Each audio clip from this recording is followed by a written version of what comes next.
Windshield Hoops. What's going on, everybody? This is Jay Wilder here on the second episode of Windshield Hoops alongside Charleston, Fallon, Zach Radoon, of course, and Freddy, Nivar. We're not going to have Alfred Smith today. He is moving to a new house right now, so he has to prepare for that during, the last week of the semester break, but we still got a squad here. So what's going on, guys? What's up? How you doing? What's going on? Yeah, so we had our first episode last week, right? We had some ups and downs. It was great, though. We appreciate everybody who's just a part of the episode and listening. It was definitely a fun experience. But guys, we're going to go right into this, right? Last week, we had stock risers of the week, right? We do that every single week.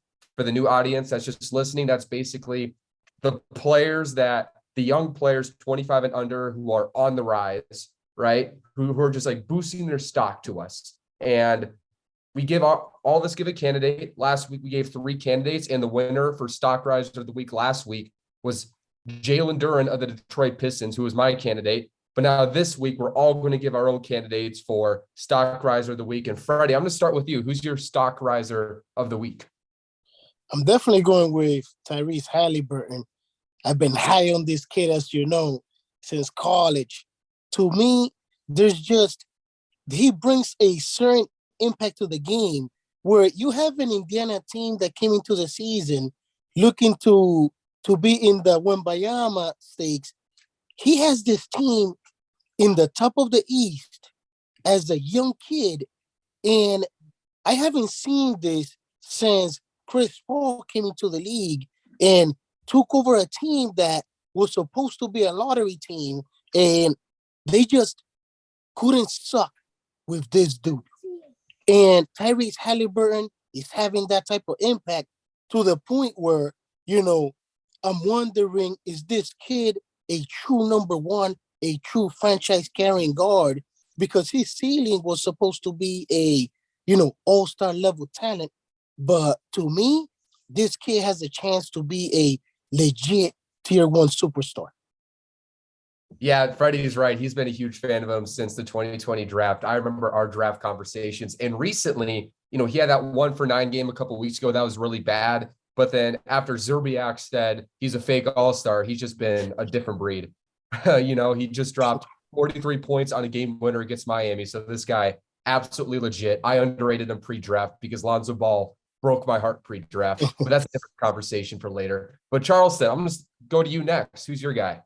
Real quick, did you just at T-Wolves legend Wally Zerbiak?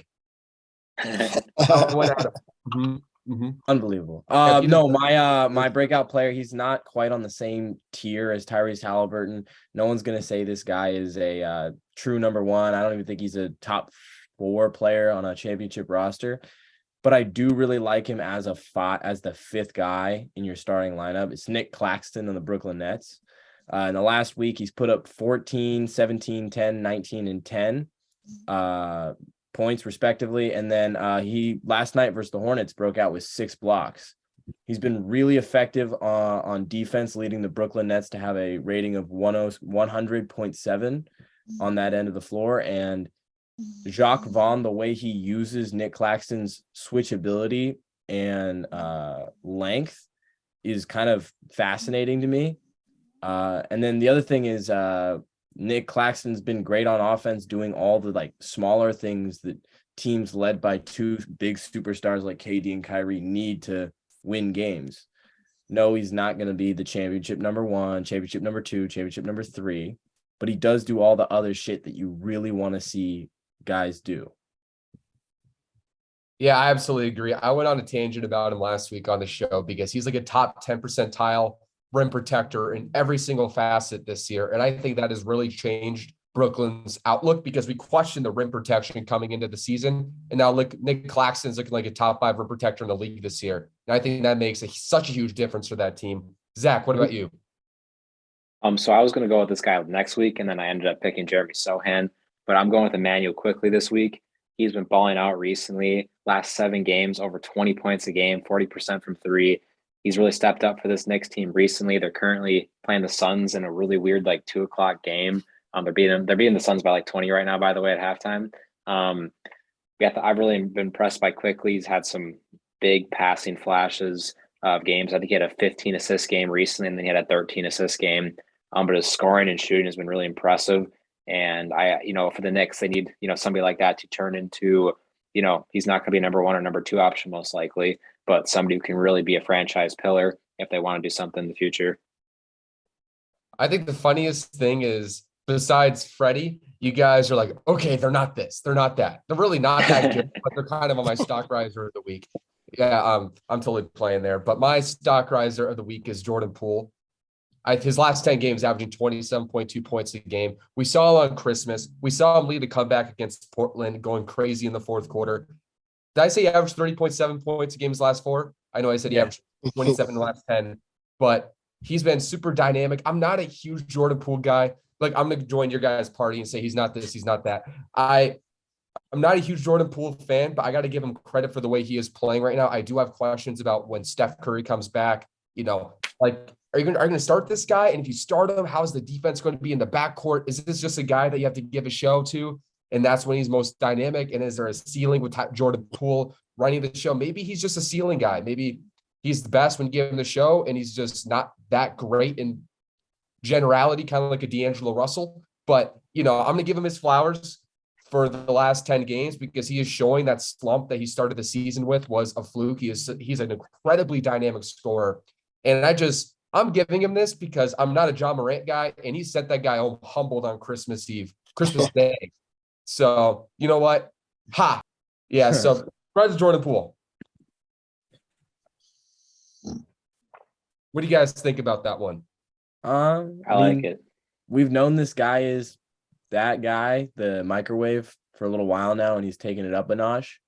But Curry comes back. I don't really see this continuing.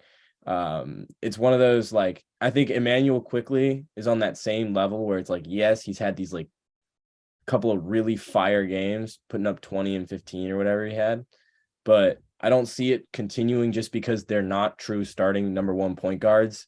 They're your backups. They're going to be there. They're going to be really solid always, but I don't see them continuing like this crazy pace that they're on. Unlike Tyrese Halliburton, who is the starting guard, who has the ball in his hands the entire game and so on.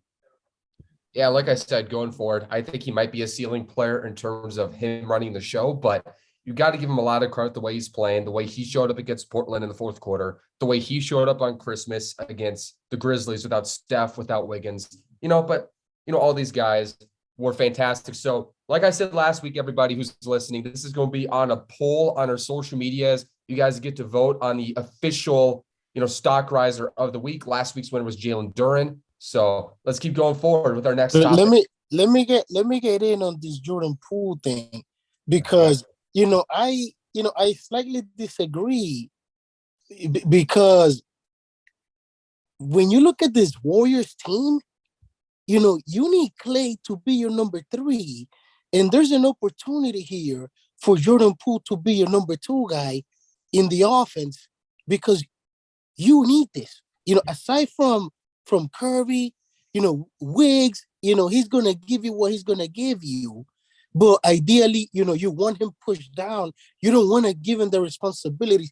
Could Poole be this guy that, aside from Curry, can consistently, rise to the occasion when he matters most in the playoffs when Klay is not exactly Klay, because Klay gives you the great games, but you're not seeing it game after game like he was before his prime when he had all the injuries. Like, he's still a great piece, but Poole has an opportunity here to be the number 2 guy on the Warriors. And if he's the number 2, what could he give you as the number 2 guy? With Curry giving you close to 30, you need another guy that's, close to 23, 20, could he give you 23, 24 again? I don't think that's crazy. Yeah, I think that's a good point. And I think the Warriors, when everybody comes back somewhat healthy, they're going to have to probably move Jordan Poole to the starting lineup because for whatever reason, he's an entirely different player when he starts. But then the question comes, is the defense good enough on that team with those two guys starting because you don't have elite rim protection. And then all of a sudden, even though Klay Thompson is out of his prime, the defensive drop-off returns once again. So it kind of comes down to, does this team defend well enough with Jordan Poole? Or is this a perfect opportunity? I understand they're not going to trade Jordan Poole, but will this be a time to really raise his stock and then fill around those guys? You know, so it's really complicated because there's not really a perfect answer. Yeah, for sure. Like last year they won the championship. They kind of had like this, number 2 scoring option by committee. It was either, Poole's having that number 2 kind of night, or it was Klay Thompson filling number 2, and there was like Andrew Wiggins some nights. And they were kind of like by committee, deciding who was on, who was off in certain games. So yeah, it would be nice for, Poole to for sure step up as number 2. Do I think they need that to happen? Probably not, because they won a championship last year and that wasn't really the case. But it would be very beneficial, especially if, we start to see regression from Curry, which we haven't yet. But if we do start to see that, you're going to want Poole to become, more of that 23, 24 per game scorer. Absolutely. Before we shift topics, does anybody else want to say anything? All right, perfect. So now it's time to talk about Paolo Banchero, who was the guy we did the Who Would You Rather Build Around series last week. He was the featured player in that. Ever since then, I put it out there that he is going to be pushing toward the Luka and Tatum tier someday. And ever since, I've looked like a fool, even though it's only 4 games, so who cares? But his last 4 games, he's really struggled. It started out against LeBron, and then he had a 7 for 24 game, and then he had another game where he scored like 15 inefficiently. So Charleston, I know you are a Benedict Mathurin stan, so I think it's perfect to start out with you. So I want to ask you, is this something to be worried about with Paolo, and how much of it is the fact he changed his hair? It's all the hair. It's all in the hair. You see this all? No. So for me personally, I'm a Benedict Mathurin guy because I like what he brings off the bench. And he's not necessarily this number 1 guy that you just constantly are feeding the ball to, like Orlando's forcing Paolo to be. Because if we're being quite honest, Orlando doesn't really have much at the moment around Paolo. They got a lot of nice defense, but they don't have a lot of scoring around him. Aside from Franz Wagner, who I know is a personal favorite of yours. And so to me, it's like, I don't think Paolo Banchero is the guy that he is playing like right now, where in the last 5 games, 6 games, he's shooting a combined 35% from the field. I think that's really due to load and teams kind of bunching up on him because they know Orlando doesn't really have that, I guess, counterpiece like a Jaylen Brown, But on the other hand, I think Paolo Banchero was not an elite shooter in college from 3. And he does display excellent touch around the basket, but the mid-range is a little suspect still. So I don't know how permanent his field goal percentage struggles will be. I do think they'll lessen when he gets better teammates, but this is just kind of like one of those rookie Januaries. You know what I mean? We see this all the time. Rookie wall, baby. Zach, what do you think? Yeah, I don't. This is not that big of a deal to me. I think it's just one of those. It's like a 5-game sample size right now, maybe even less. I mean, he had like the worst game of his career against LeBron James. I mean, his last 5 games, 36% from the field. It's just one of those stretches, and every rookie ever hits that. You still see, 2 or 3 year players hitting these walls. It happens. He's young. He's, there's going to be stress along the way when you have to, as a rookie, lead an entire offense as basically number 1 scoring option. And I knew Paolo Banchero had to be the number 1 pick because I think he was the only guy in this class that could handle that. And he's handled it pretty solidly so far this, year compared to, how outside, think other players would have handled it. Yeah, I'm not making the biggest deal out of this. I think he'll figure it out soon. Maybe he has a few more bad games. But I'm not too concerned about, Paolo in general because of a few bad games. Freddy? Yeah, I think I agree with you guys. There's the low management is gonna get to him. He's a kid. He's coming out of college. First NBA season, and he's gotta carry a LeBron-like load. And he's still a child. So naturally, it's gonna get to him. But there's nothing to worry about with this kid because he's shown early that, generational talent. The talent on this kid, the package, the size, the skill set, the mentality to want to be great, that's all there. So, he's going to have his ups and downs. And, here you look to see how he adjusts. He's still a kid, but has a high IQ. What adjustments does he make to try to get out of this slump and get back to, doing what he was doing? This is what I'm looking for, in him right now. Freddy, I think you made a great point regarding the mindset. And I think that is a product of just Seattle basketball, right? Just like the culture and the intensity that Seattle basketball is known for. And I just can't, because of that fact, I am just so happy that Paolo Banchero and Jaden McPippen are going to run the NBA for the next decade because they got the Seattle background. Yeah, I had to do it. I'm a Jaden McDaniels enjoyer. This again. But yeah, with Paolo, I'm not worried at all. I think it's about 75% the hair, but outside of that, like in reality, when he played LeBron, I remember watching the beginning of that game, wearing my Paolo jersey, right? That I got for Christmas. Zach, you saw that. And yeah, right away, he was attacking LeBron. He was finishing around the rim. He looked really comfortable. And then they started taking away the rim and he started forcing shots. It felt like, he felt a little overwhelmed. Like, okay, I have to carry this thing. He's playing his idol, LeBron James. And I've never seen him play that uncomfortable before against, especially a guy that he grew up loving in LeBron. And it's kind of carried over. I think it's a combination of, rookie wall, but also Paolo was coming in firing so early into his rookie year that I think the fact that he is dealing with a slump right now is just kind of like in the back of his head a little bit, maybe more so than a rookie that came in struggling his first 10 games. So I think he's kind of going through what a normal rookie would have went through in the first part of the season right now. I don't think it's a rookie wall fatigue thing because he did miss some time with injury and he hasn't been back for, incredibly long. But yeah, I'm not worried about him. I think he's going to have one great game and then all of a sudden he's going to go right back on track. Sometimes rookies need that validating game. So, he had, I think, 24 points the other day, but he shot 7 for 24. Now let's get back to that Boston game where he shoots 30 points and has 70%. I think that game is coming because he's so naturally talented. The moment he starts making shots, it's going to start leading to an avalanche. So I'm just excited to see that. For sure. Let's just remember, Benedict Mathurin had 23 versus LeBron James on great efficiency. Yeah. Yeah. Buddy Hield's better. Indiana's sitting on a legit piece on that kid right there. Yeah, Benedict Mathurin, Freddie. I know you guys are both Celtics fans. I don't know if you guys knew that. You guys are both Celtics fans. Charleston. Yeah. He does give me some Brownish vibes. He plays a lot like JB. A lot like JB. And more, I was huge on Jalen. And now, Jalen was just a driver when he came into the league. This kid's bag, is more expensive than Jalen, when they both came into the game.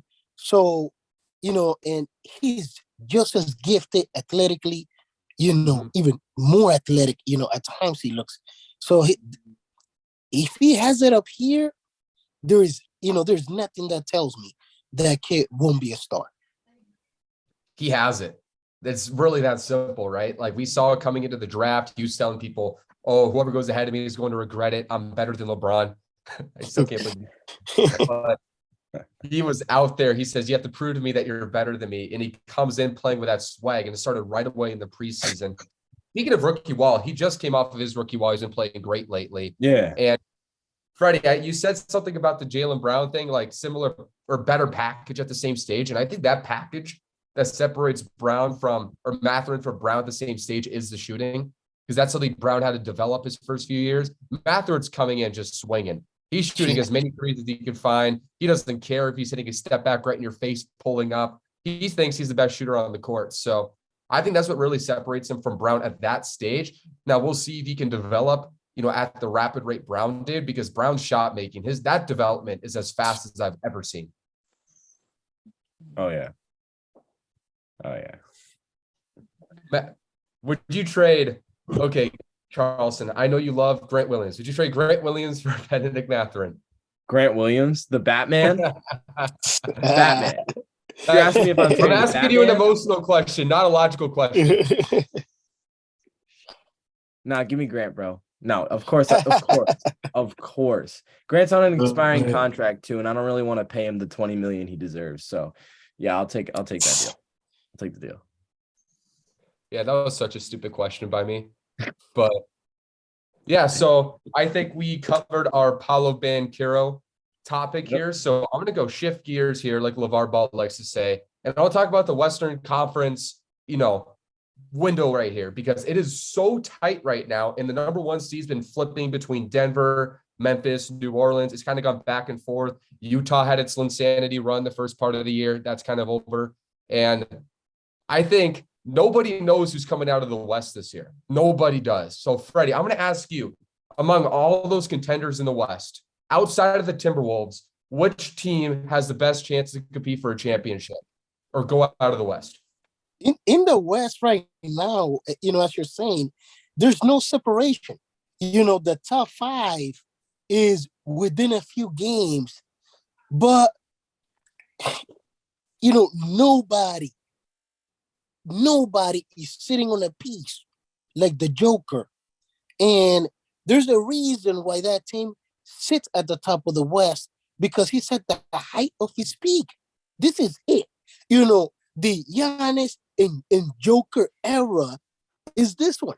Giannis got one. This is the year where, the Joker has to have that Dirk Nowitzki-like run. And he got to get his now because, the Celtics are coming. You know what I mean? Like, I'm telling you, bro, to me, it's the Nuggets. And, I don't know if all the pieces are already there, but if you're the Nuggets, man, picks, young kids, like, you have to go all in on this window, especially with the way the West is looking this year. Do you trust Murray to be healthy enough? Right now, they sit at the top of the West, and it's the Joker, and he has 2 17-point scorers. Those dudes are usually, your fourth, third option. Gordon and Murray, and what does, Michael Porter, do you have, is he a piece? Can those dudes give you 20 a game in a playoff run with the Joker? Because you're going to need that. And to me, the Nuggets is the team that could, I don't think surprise anybody, because you see what, the Joker is unstoppable. Like right now, like there's tier 1 pieces. You have the Joker, you have Giannis, you have, KD, and, Tatum kind of entering that tier. But, it's these guys that have to get theirs. That's how I'm looking at it right now. Charleston. In the Western Conference right now, like Freddie was talking about, it's very bunched up. And to me, it's really, really hard for me to pick against the Grizzlies. They have this fantastically built defensive core of 6, aside from Ja Morant. Let's put him to the side for now.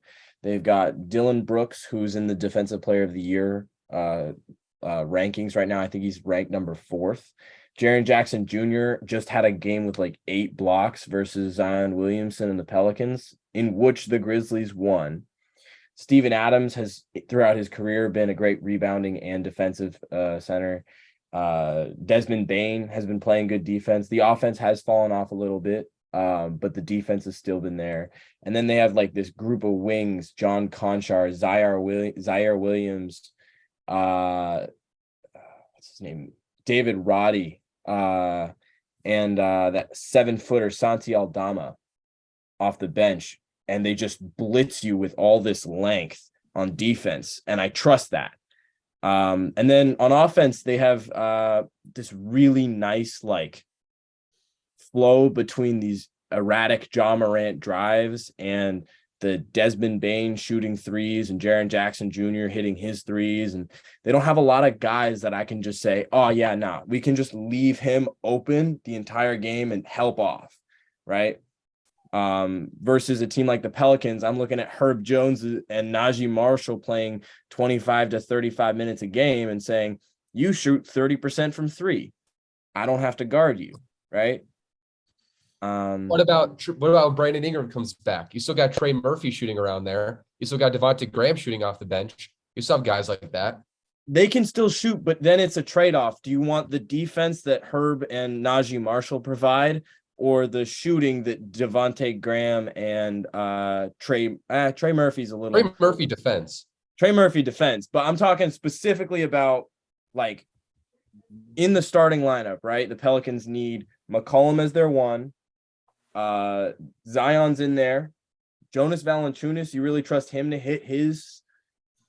Do you trust Dylan Brooks to get his? No, I Dylan don't. Brooks he collapses every 3 games and shoots 1 for 17. I don't trust. I Crazy don't how trust. streaky he is. And Jaren Jackson Jr., kind of like Cat, is he just mentally implodes with the littlest thing. Like, do you trust him to start shooting Brooks. under this pressure? I don't trust Dylan Brooks, but I do trust Zaire Williams, and I do trust Santi Aldama. And Do you trust Steven Adams to shoot threes? Nah, but he doesn't have to. I'm just kidding. I mean, he's working on it. You've seen the off-season videos. That's true. He's got that one arm push shot. He's got the. No, it's not. For me, their championship window isn't built on offense. It's built on defense. Yeah, I didn't realize that. Yeah, that's what I trust. I don't trust the Nuggets playing defense because Jokic is literally one of the worst rim protectors in NBA history right now. The Denver Nuggets have like -4 or 5 defensive box plus minus because of his like massive hole that he is on defense. And this is with Bruce Brown, KCP, and Aaron Gordon playing. You know what I mean?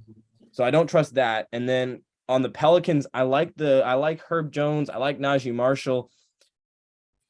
They literally have no one else who can play defense consistently on that roster.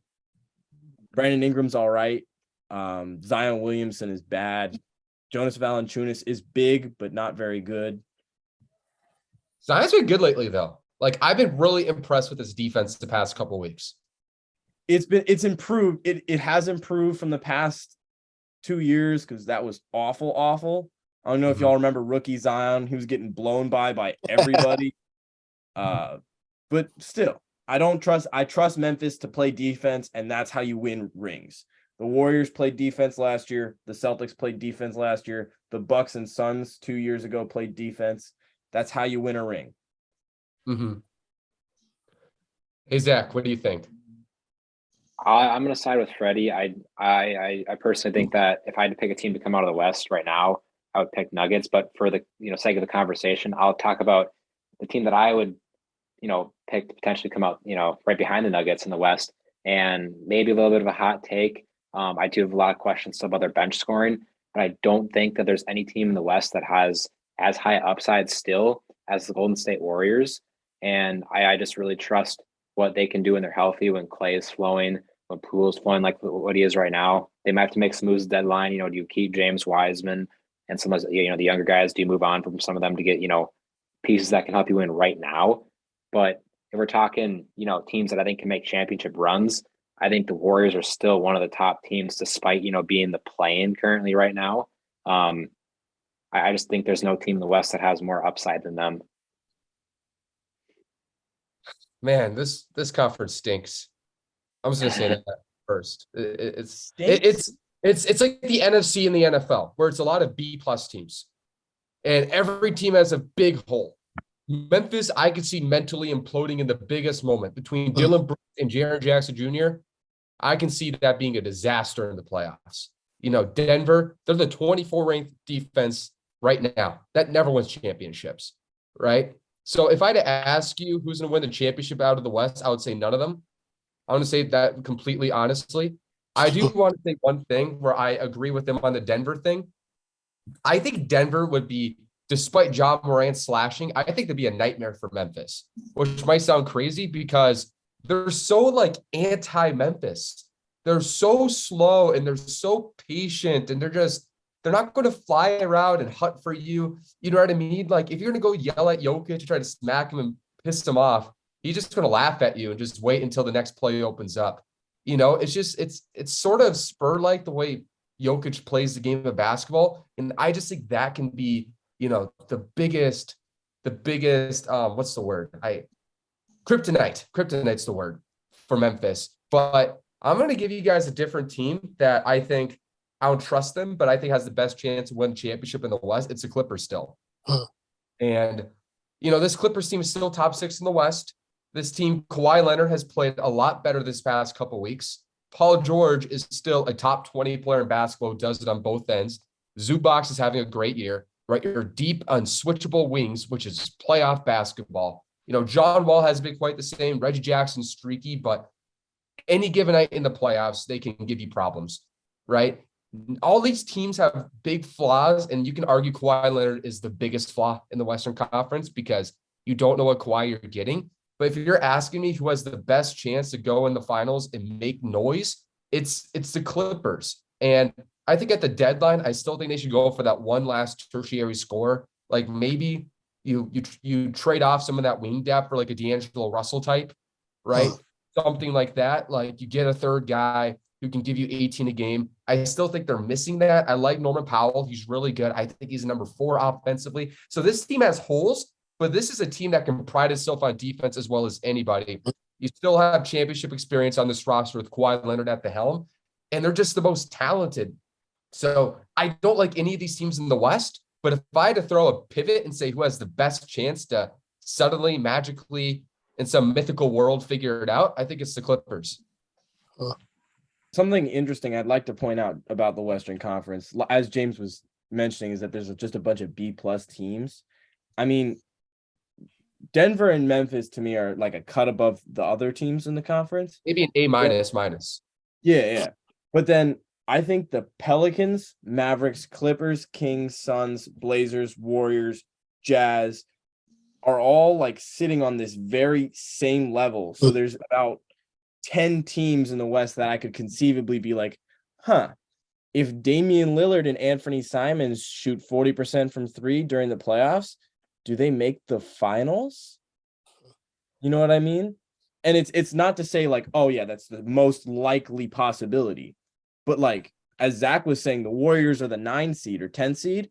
Yeah. There is a very real possibility that they make the finals because of how talented Stephen Curry is and because of how, quote unquote, average the rest of the teams in the West are. If that makes any sense?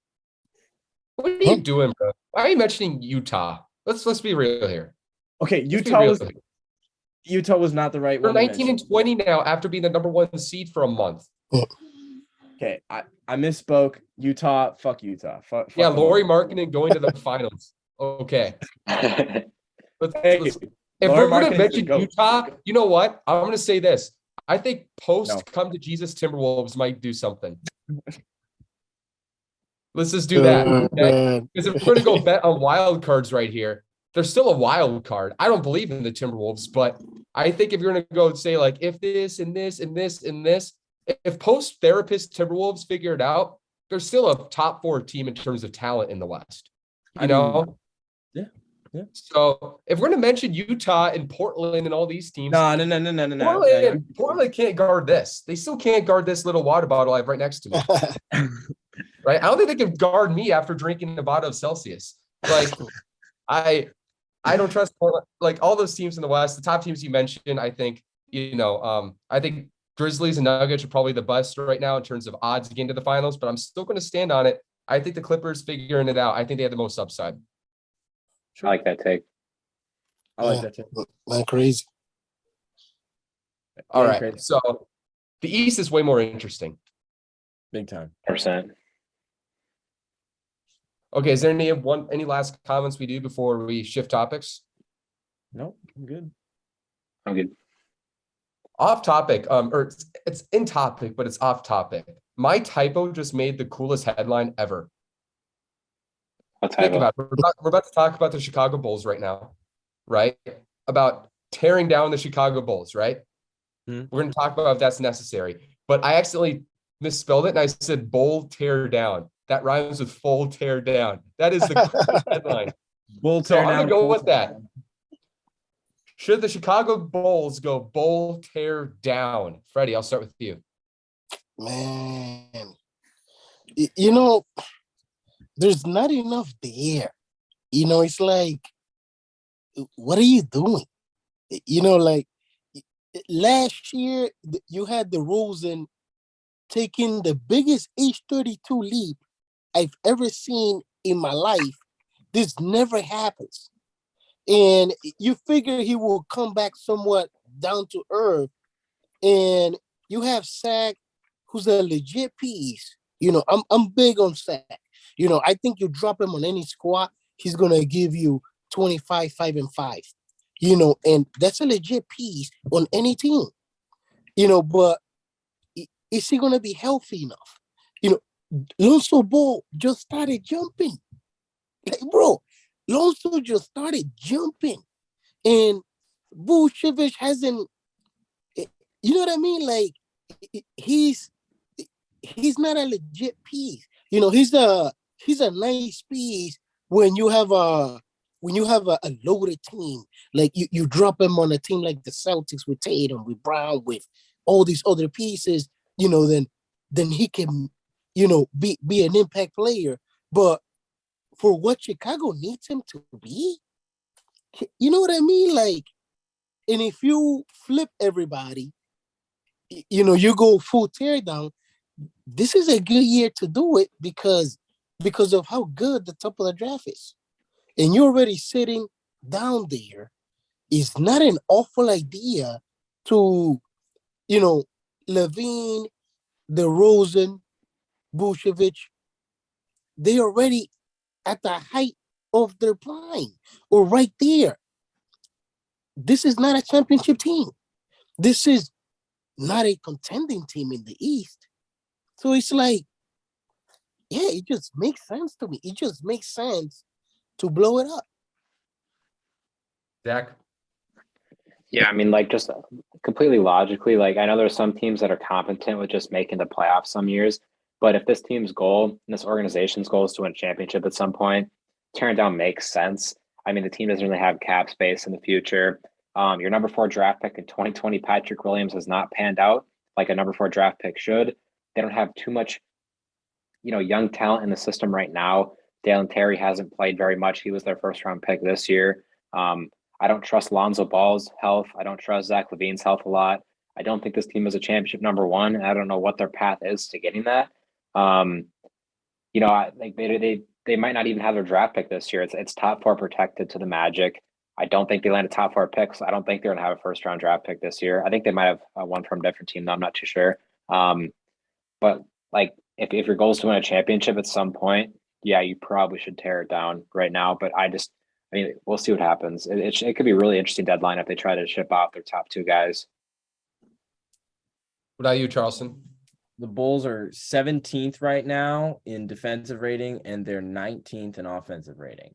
They're the wrong kind of middle of the boat, where they're not middle of the road improving, they're middle of the road getting older. And if they were, let's say if they were in the playoffs, I think that the front office would just be like, all right, we'll just let this season run through. We'll lose in the first round and we'll try and do something in the off season, right? I think that would be a very logical way of moving about this, because the NBA is a business, let's be honest, and teams want to make the playoffs because it makes them a shit ton of money, right? So Agreed. that's the on the one hand. But they're not. They're the 11th seed. They're not even in a play-in spot. I think currently right now they're like, are they 12? They're 11th or 12th, and they're like Something like that. I think they have 16 wins or something like that. They're not playing well for sure. And then you look at who's on the roster, and like Freddie was saying, Lonzo Ball's been dealing with whatever he's been dealing with for the last 2 years. He's done for this year. He might not play next year. Right. So if you're looking for improvement there, it's not coming. I don't see Dalen Terry or Patrick Williams ever being more than they already currently are. Ayo Dosunmu, I think, is a guy that you could build around as a young guard, but that's kind of like fringe because even he's not playing as well this year as he was last year. Kobe White is a guy you should just move because he's losing value. He's bleeding value right now. And then there's DeRozan, who I think is a perfect fit on multiple rosters in the league right now, specifically the Suns and the Knicks. And Zach LaVine as well on the Knicks, Mavs, and Magic. I think both of those players could get you a minimum of 5 to 7 first-round picks, depending on how smart you are with your draft date, with your February 14th trade deadline deals. I think it is the 14th. So depending on how smart you are, I think the Bulls could make a lot of nice moves, move up in the draft this year. I think Vucevic is a dead contract that you just let walk in the offseason, but I think the Bulls can make a nice little redo where they shed all this salary, they make good draft choices, and then you have a young roster with Ayo Dosunmu, Patrick Williams, and Dalen Terry somewhere floating around, these really solid young pieces that we could get seeing come in the NBA. The Thompson twins, Scooter, and Wembanyama. Yeah, that random French guy. I forgot his name. I know. He's just in and out of my head all the time. We practically never see coverage on him, so it's easy to forget. Yeah. We only see him on the NBA app like 9 times a day. But Yeah. The giraffe of a man, Victor. I've Wembanyama. never seen someone promoted that much by the NBA. Not even close. Never seen anything like it. Hey, bro's finna have the biggest rookie contract in NBA history, like 20 million or some fucking shit. Yeah, watch them like boost the number 1 draft pick salary just for him. I've been He's gonna following deserve him it. since he was 13 years old. I've been following his Instagram since he had Squidward as his profile picture. You're That's lying. You're a day That's- one, James. Yeah, man. Day one. I remember following him my freshman year of high school, which was 5 years ago now. How So- tall was he day one? 7'2" at that time. Oh, He's gonna thank you in his retirement speech when he gets in the Hall of Fame. Thank you, James, my day one subscriber, for following me, even though I had Squidward as my pick. Hey, Victor, you should come on the pod. I think it'd be a great platform for you to show yourself to the world. Victor, pull up on Agreed. the pod. We'll speak French with you. Yeah, we'll get your name out there. But yeah, back to the Chicago Bulls. Charleston, I am shocked that they're actually 17th the defensive rating that you mentioned that. I thought it was way worse than that. That's actually I did too. The offense being 19th isn't surprising because Zach started the year hurt and they don't have many creators on that roster, and I remember when the Timberwolves, I was at the Bulls and Timberwolves game. And when I was thinking about Vucevic, guys, you guys remember how Patrick Beverley described Chris Paul as a cone on defense on national television? Oh, yeah. Nikola Vucevic is a staircase at the rim. He's literally a staircase. You could just walk up and just dunk the shot.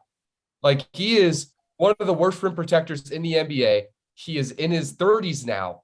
There's no upside there. Yeah. You miss trades sometimes. They missed that trade. You got to trade him. I think you got to move DeMar DeRozan while his value is high, especially if you don't want to pay him a ton of money late in his 30s because he wants an extension this summer. Zach LaVine is 27 years old, which is a good age, but he already has knee problems, and you never know how that goes. Like, I think his game ages well, but how much is he on the court, right? So there's not a ton of upside here. Yeah, the Magic have their pick this year, but it's top 4 protected. So I think taking a step back, trading these guys, and giving yourself a chance to get in that top 4, I think that's worth it by itself. It's one of those drafts. Regardless if you have the 7th pick or the Magic have the 7th pick, you're going to be disappointed regardless. So take a swing at it. Take a swing at the number 1 pick because there's still an off chance you can get up that high. So I think you got to deal assets. I think you get a lot for DeMar. I don't think New York is a good fit. I just kind of cringe of thinking Julius Randle, Jalen Brunson, RJ Barrett, and DeMar DeRozan shooting 9 quadrillion mid-range shots a game. That's Think of it. Oh, yeah. Think of the gorgeous mid-range jumpers. Oh, yes. That is going to be the most hideous 41 wins of my life. Oh, think about it. Just imagine a world in which the NBA wasn't in the modern area, but instead back when like John Havlicek played and there was no 3-point line. That would be like what watching the Knicks games would be like. You know, at that time, bro, Biggs ran the league. You know, Just- at that time, Biggs ran the league. Nobody wanted to shoot mid-range shots in the 70s. It was, okay, give me Wilt Chamberlain. He's going to just dunk it on you. Everybody hated mid-range shots back then. It hasn't changed. Dozens of mid-range I just think that would be ugly. DeMar DeRozan, I disagree, has to be on a very specific team. Phoenix. Like, it's really hard to be a third option mid-range shooter. That is so hard. If you're going to be a mid-range shooter, you have to be a second option. So I think like a Grizzlies make the most sense for DeMar, but that's a different conversation.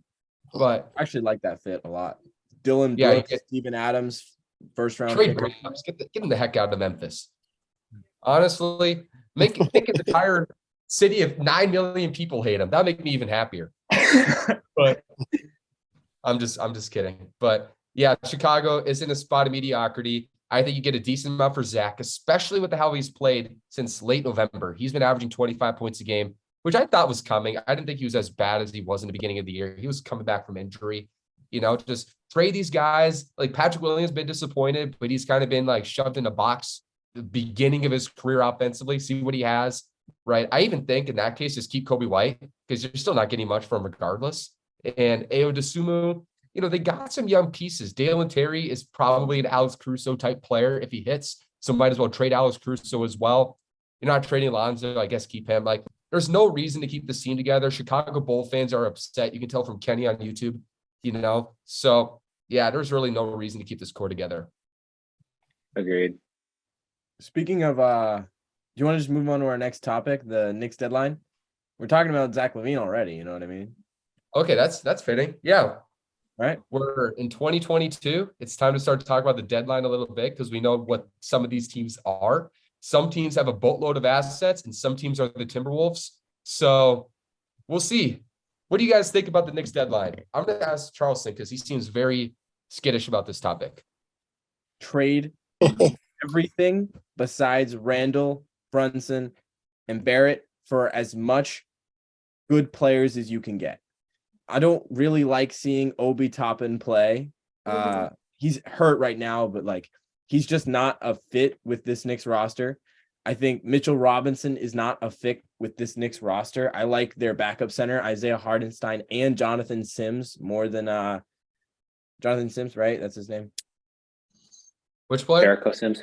Jericho Sims. Sims. Yeah. I like watching Hardenstein. How about Jonathan Simmons? And I'm like, he's been out of the league forever. No. Jericho Sims, the guy who like bangs his head on the rim all the time. Oh yeah, Oh, like yeah. highest vertical in I the know. NBA almost. Texas guy. Yep. I like seeing them play center more than I like Mitchell Robinson. I think Emmanuel Quickly, McBride, and Quentin Grimes are great young players, but this Knicks team is ready to compete. I think they need to make that push to get to the next level. They did it earlier this year with the Jalen Brunson deal, which now is looking like a steal for some reason. RJ Barrett's playing the best he can. I know how you feel about RJ. You know how I feel. I told you he would have a 10-game insanity run, and I said, don't fall for the trap. I told you that. And then look what's happening.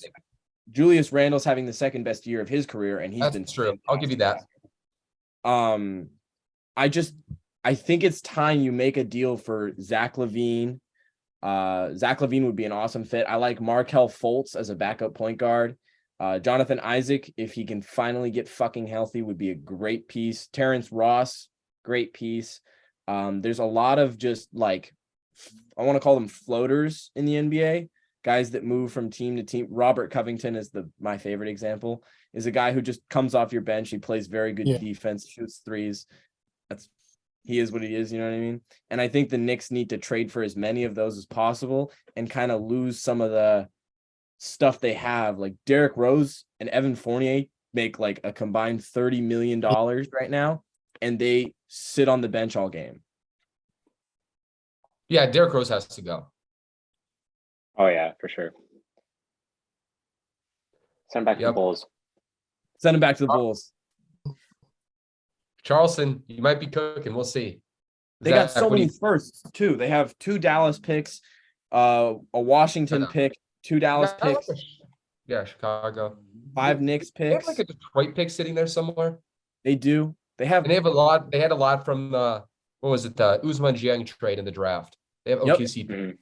They have so much fucking shit. You might as well get rid of some of it for a guy like Zach LaVine, who, in my opinion, could raise their ceiling to a team that is on par with the Cavs, Nets, Bucks, and maybe Celtics.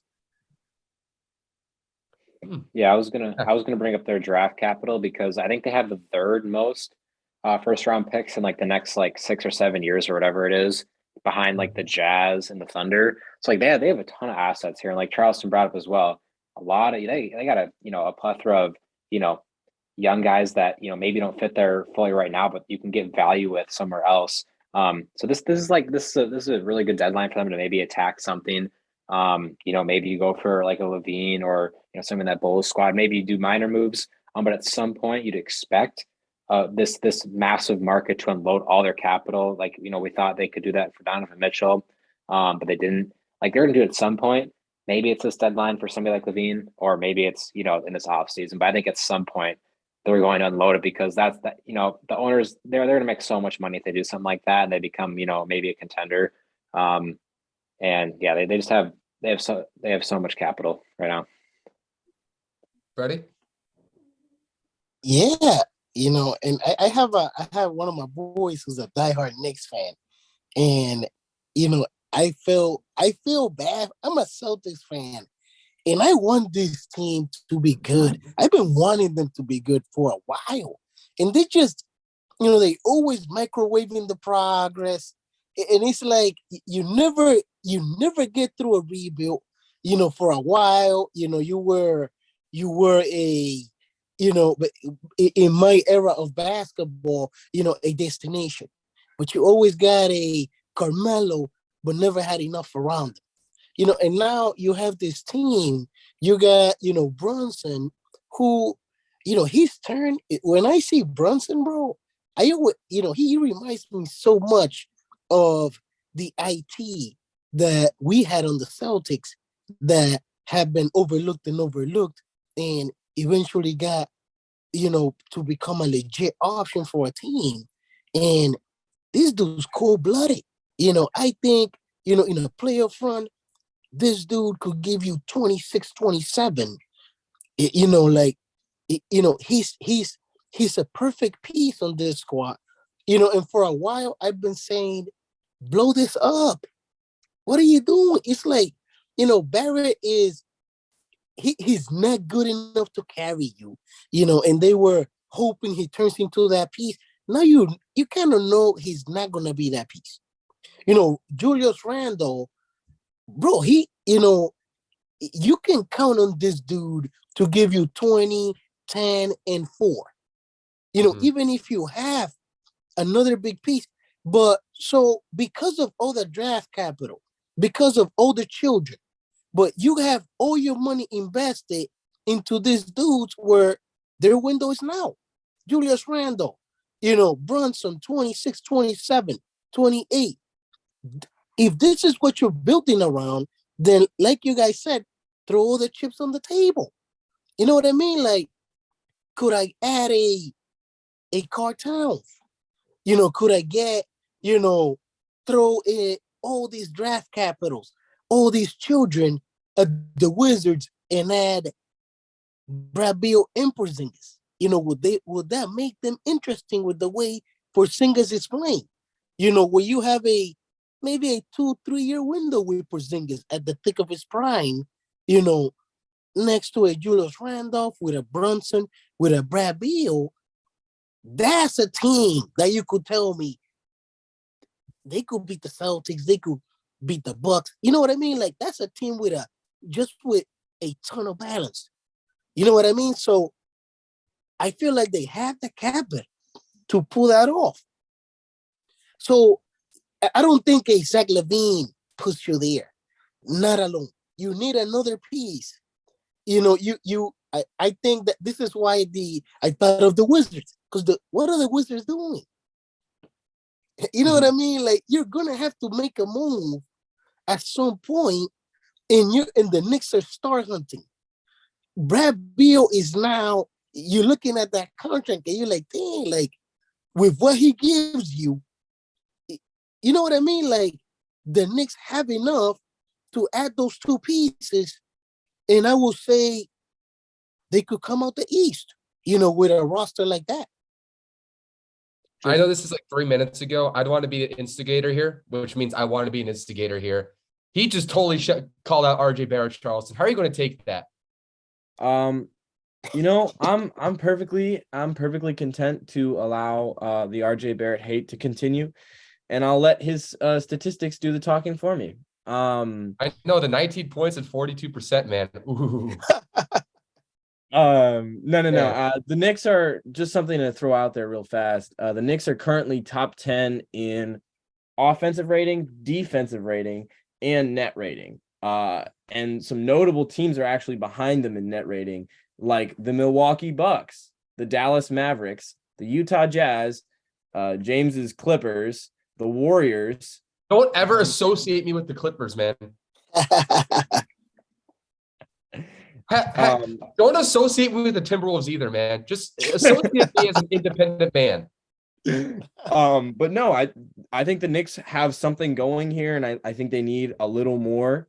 Whether it's Zach LaVine for that really big bag or the really gettable Kyle Kuzma for a much smaller trade package, I think Kyle Kuzma would fit really well with them at the 3 or 4. I think the Knicks need to do something, because I really hate seeing them waste. Like, they have so much shit and they just need to offload some of it, just a little bit. I think Freddy made a great suggestion. Like, if you're not going to get a tier 1 superstar with all those draft capital, instead of settling for a tier 2 guy, go for 2 tier 3/tier 2 guys. Like, go for multiple instead, right? I thought that was an interesting point, and I'm just totally spitballing here. But what if, like, in the summer, you put RJ Barrett, Derrick Rose, Evan Fournier, and a boatload of draft picks, and you bring in Bradley Beal, KP, and Kuzma? Maybe that's as soon as the deadline. What if you get all 3 of them, and then you have a lineup of Jalen Brunson, Bradley Beal, Kyle Kuzma, Julius Randle, and KP? That's a deep starting 5, I'll tell you that. Nasty squad. There's no tier 1 guy, but that is like the 2016 draft, the team of the Robins. And so, it's like, that would be fun. I still think with this Knicks team, unless that opportunity is out there, I wouldn't put all my chips in the table right now. I think regardless, there's no tier 1 guy available right now. Like, maybe that changes because the Victor sweepstakes could really change a lot. If something crazy happens, then sure, go at it. But I think likelihood suggests that won't happen. And you have all this draft picks. You don't have to go at it right now. You're not winning a title regardless. They went after a Donovan Mitchell and said he isn't good enough. That is why they didn't go for him. How mad would Knicks fans be if they decided, you know what, he was good enough, we just messed up, let's settle for Zach LaVine? I think that would make Knicks fans call for people's heads, especially with how Donovan Mitchell is playing this year. So I think, considering that they were out on the Donovan Mitchell move compared to the Cavs were, right? Like, wait until the summer until that guy shows up. If that happens, at least take a swing on it. You never know in the NBA. Some random implosion could happen. What if James Harden, I'm just spitballing, what if James Harden decided, you know what, I'm going to go and tank with Houston, and Embiid's mad all of a sudden, and then Embiid's available? Like if I'm New York, I have the time to wait for that. I got Julius Randle on a long-term contract. I got Jalen Brunson on a long-term contract. I got RJ Barrett, I guess, on a long-term contract. So, like I said, there's no reason to go all in on the deadline right now when there's not that guy available. So might as well wait and let the NBA do something weird. Like, as a Timberwolves fan, I guess, like, I'll tell you, Cat is the best thing since sliced bread, and give us all of your draft picks in the summer, right? Like, I would totally manipulate the Knicks into that if I could. But, like, in reality, they have to go for that guy. I agree. Yeah. I did a drop the mic right there. Yeah. But okay, let's go. Speaking of deadline, because we are going to continue that topic. And I just want to hear you guys think, like we talked about the Victor Wembanyama window, the trade deadline window. A lot of teams are going in there thinking about that dude at the deadline. Even teams that we don't expect might do that. Teams that are in mediocrity might take a step back. I'll be surprised if we don't see major moves at the deadline. So, you know what, Zach, I'm going to start with you on this one. Just who are a couple big names that we can think about that you believe will either be on the table at the deadline or dealt in entirety?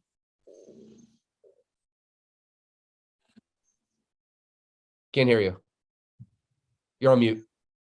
All right, there we go. There we go. All right, but yeah, I think it could be a real possibility that the Wizards, they decide, maybe like, are we really competent being a playing team this year? Because I don't know if they're much higher than that at all.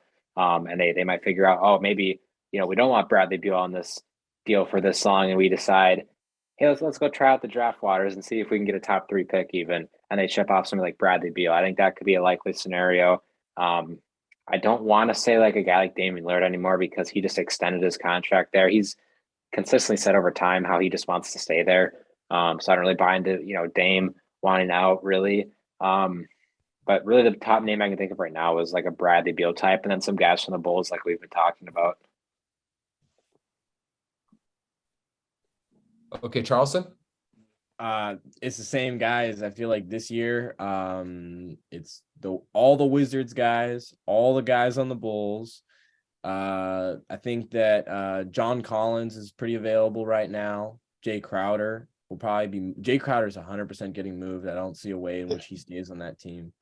Eric Gordon, I think, is going to get moved. The Rockets need to lose that because they need to keep losing. And then the Utah Jazz folks, the guys over there, Jared Vanderbilt, Jordan Clarkson, Malik Beasley, Mike Conley, pretty much everyone not named Colin Sexton, Lauri Markkanen, or under the age of 22. All of those guys are probably staying put, but anyone else is available for trade. And I know for a fact teams like the Warriors would love to have Jared Vanderbilt. And then the Spurs have a couple of really, really nice role players that I think a lot of teams would be interested in. Jakob Poeltl, Josh Richardson, and not Domantas Sabonis, Doug McDermott. Freddy? Yeah, I would have to agree. Most of the guys that mentioned, you have the Wizards. They have to head in that direction. I'm also looking at a team like Orlando. They have 15 million bigs. And as a Celtics fan, I would love Mo Bamba. You know what I mean? So I'm looking at Orlando like, it's Orlando, Wendell Carter. You have the kid Jonathan Isaac coming back from injury. He's still young, but now you have Paolo in front of him. You have Franz Wagner, in front of him. So it's like, those, could those pieces be available? I'm looking at Siakam in Toronto because Toronto needs this. Scotty Barnes is the guy. He's struggling. It doesn't matter. Like, this is the piece. This is the window you built towards, and you're stuck in the middle in mediocrity. And Siakam, you could sell high on Siakam right now, and bring in another piece that you can build around with Scotty Barnes, and just give the keys to Scotty. Bottom out. Maybe you bring a Scoot to come play with a Scotty. You know what I mean? Like, a Victor. There's some pieces, and I feel like Toronto needs to head in the young direction. And Siakam, he's here, and he's not a franchise carrying player. He's not going to take you to the promised land. So, I'm looking at Siakam because when you talk about contenders, he could fit on any of those teams, like the Warriors. The Warriors have the young assets to add a piece like Siakam. With the way that West is looking, he could be a missing link type of piece that could put him over the top out west. I think you guys mentioned so many great names. I think the Toronto thing is interesting, right? Because I would be pro keeping these guys together if they knew how to play with each other, because they're young enough, right? Like a Siakam is like 26, right? 27, something like that, right? He's 27. Right there. I like Precious Achua. I love Christian Koloko, who they took. I had a first round grade on him in the draft. He fell to 33.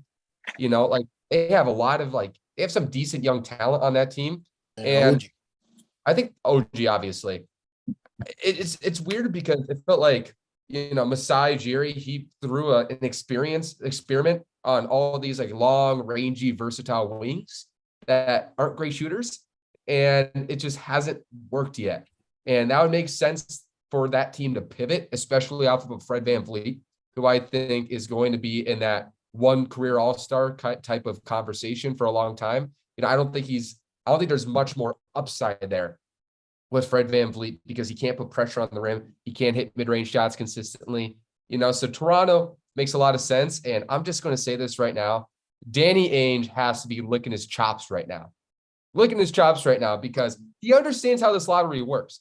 You don't always need to tank to the bottom to be in the Victor sweepstakes. It's about getting as many marbles on the table as possible. Instead of one number one pick, maybe have 3 teams in the 6 to 10 range, right? Yes, sir. That's how he thinks. So he's looking at his team right now that's overachieved, that has a lot of veterans who a lot of franchises could very much use, like a Jordan Clarkson, a Malik Beasley, a Jared Vanderbilt, who isn't a veteran, but you know what I mean, and so on and so forth, and say, you know what, we'll give you this. And heck, I don't think this is likely. This is very much not likely. But what if teams are calling and saying, you know what, Lauri Markkanen, we'll give you the farm for him. And they're thinking he was a throw-in piece in a Donovan Mitchell deal. We'll take the farm for him, right?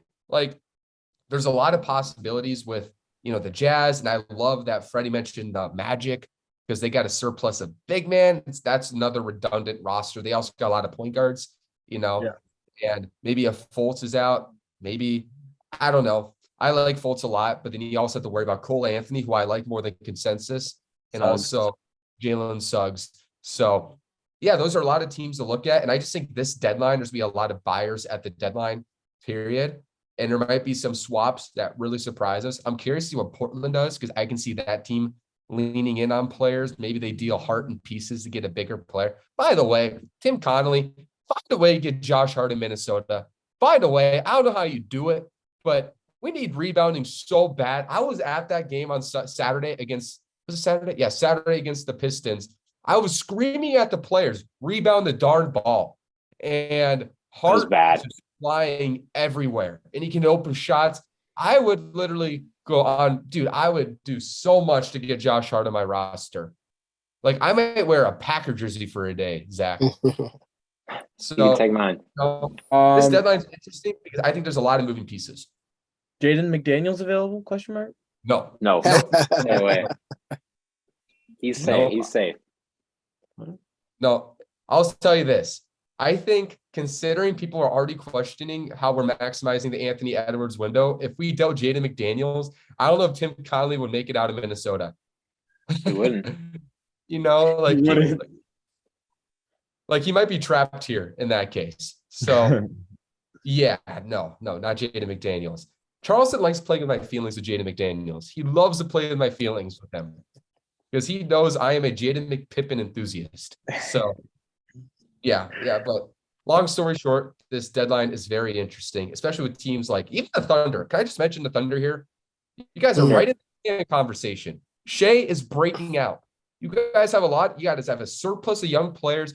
Guarantee a few of them are not going to work out, right? Why wouldn't you go on the table and deal some draft picks and a few players to put around Shea so you can make a play-in push and build on it next year when you have Chet Holmgren, who's a top 2 player from his draft class, returning. So, yeah, Jant Russell just got added the injury report, by the way. What did he do? Did he He's an illness. Fingernail or something? There's an illness running through the team. Right here? They got this illness running through the team right now because Gobert had it, and now it's him.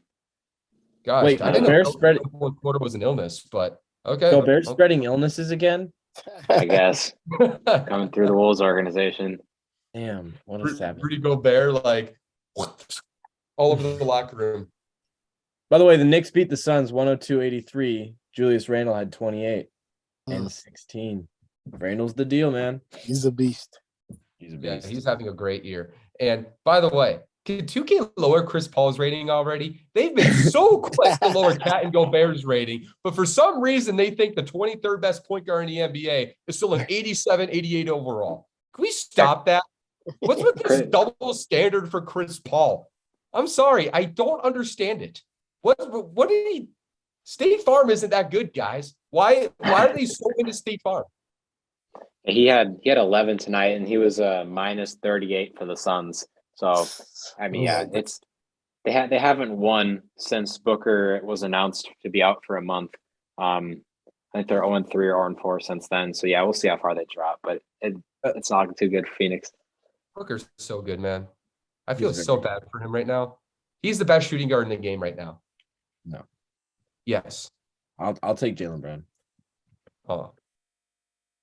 I'm taking Devin Booker because he's an underrated defender and a superior playmaker. Sure. Fred, what do you think? Freddy? I mean, over Jaylen? Jaylen, Yeah, I'll take Booker over.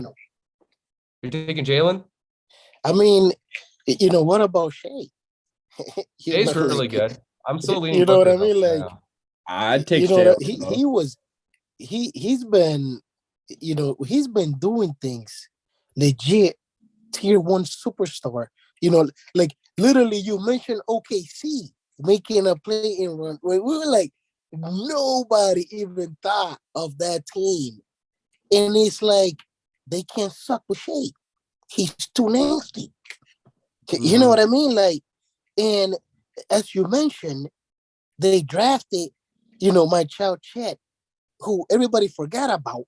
And I'm telling you, Brody, he is the best big man prospect since Tim Duncan. And people will see it next year.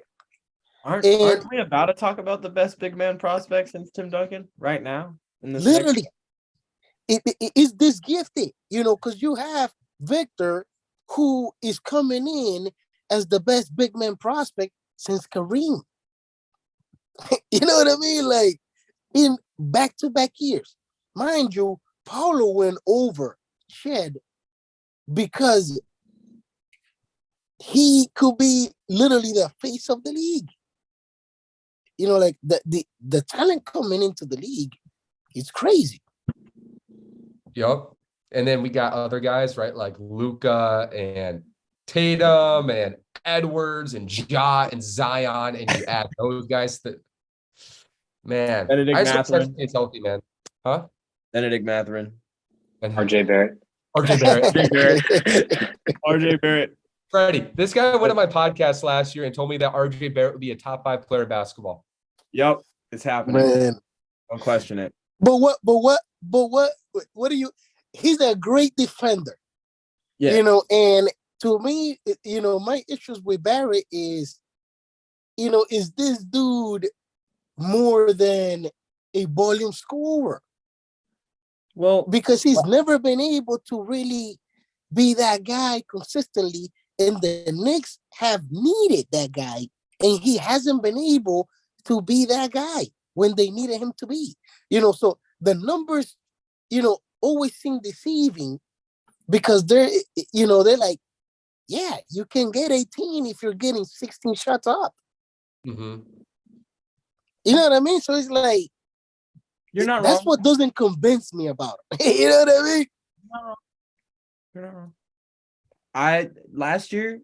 Last year, if y'all remember, he came off of that really good 2020 season.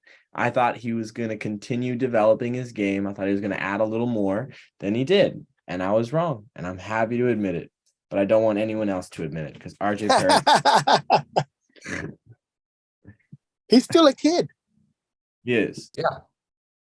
I've always said with RJ, when I watched him play, even back at Duke, I just thought his shot repertoire was so limited because he didn't have this might sound weird. I watch the way players move and the way they dribble, and that is a big indicator to me. Okay, how much upside do they have as a creator? That's why I was all on Luka. I just like, you watch the way he moves. There's just like this like deception and the shiftiness and this controlled nature to him. I never thought RJ had it. It looked a little stiff.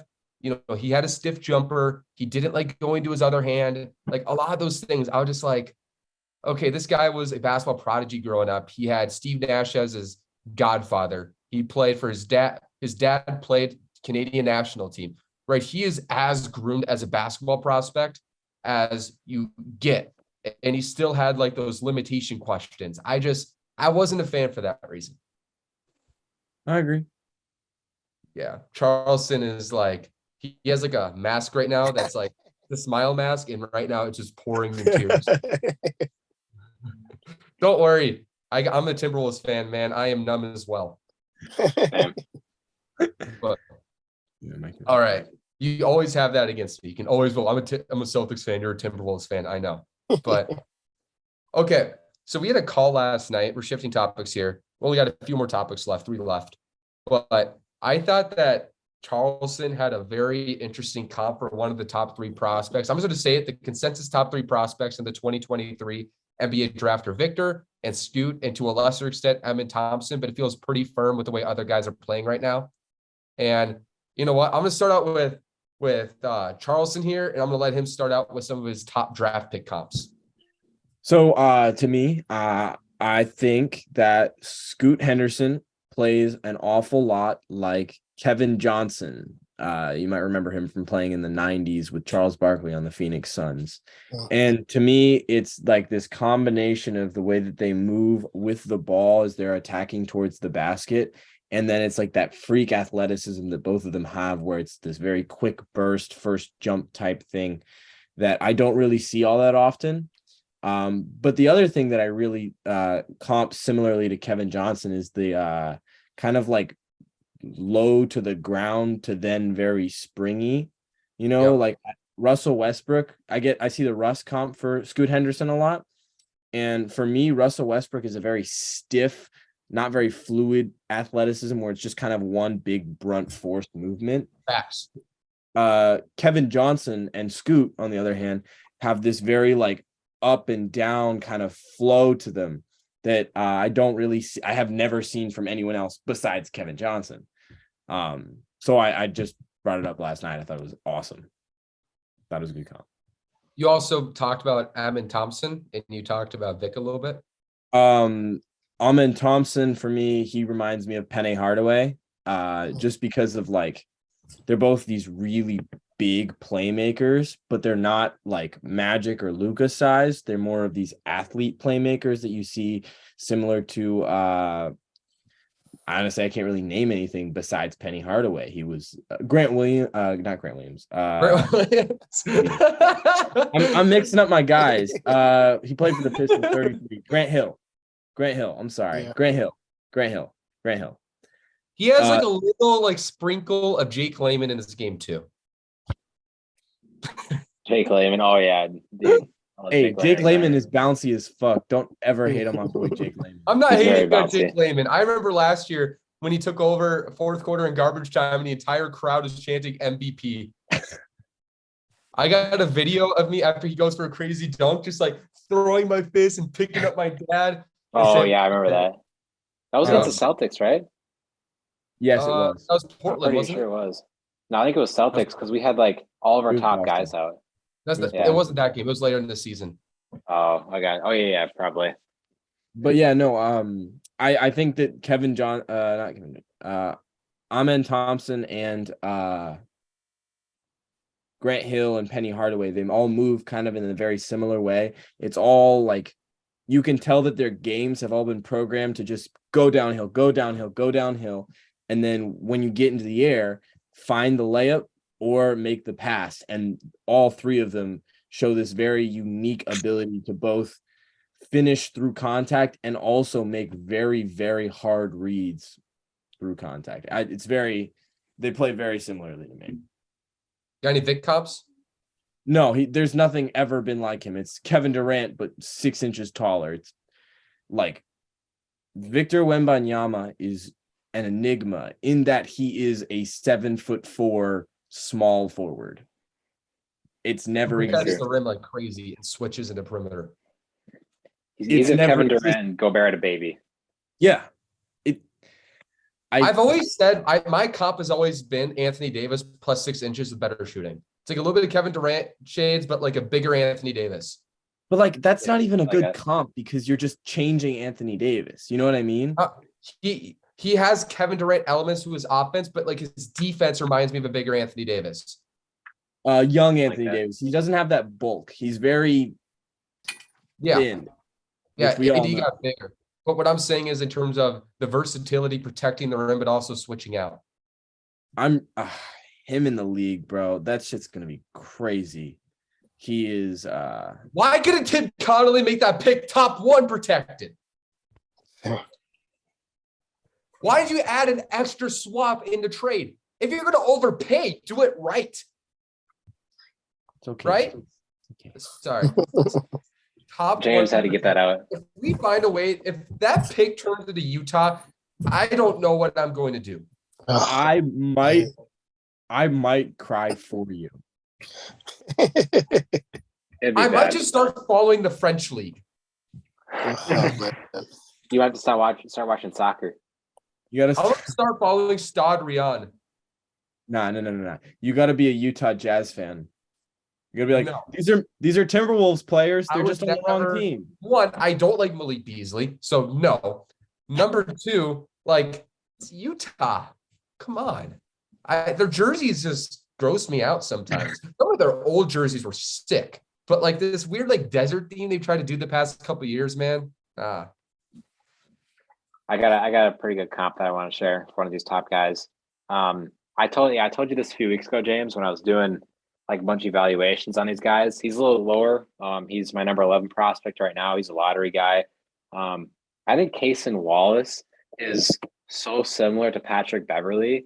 They're both extremely, just pesty defenders on the perimeter. He's a excellent perimeter defender. He can shoot the ball. He can be a tertiary or a secondary and sometimes primary playmaker. He hasn't gotten that role as much because he's playing next to Severe Wheeler for Kentucky this year. They got really similar builds. I think they're both 6'2". They both have like the same haircut as well. It's not current Patrick Beverley, but we're talking more like 2017, 2018 Clippers Patrick Beverley. I think Cason Wallace shows so many traits similar to him. He reminds me of Drew Holiday. Yeah, him too. Drew Holiday and He's got like Beverley. that, like at that stage, he has a Holiday like frame at that age, but he also gives way more offensively. Wallace is a bulky guard for 6'4". He looks he looks and feels like 200 pounds. So I'd like he's to big. see that frame. All right, Freddie, you could talk about the top few prospects. Zach has been cooking with his draft eval, so he had to mention some of the deeper guys in there. I got to ask him about Council later because he's my draft crush. But yeah, I haven't gotten into the depths of this draft. I do like the top. Like obviously Victor Wembanyama. I already mentioned. I literally, it's literally like you guys said. There's no comp for this kid. There's just never been, this type of package on this type of size. Like the closest thing I can think of is KG.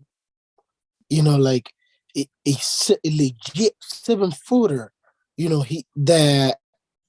Just like a taller version of KG, dominate the defensive end.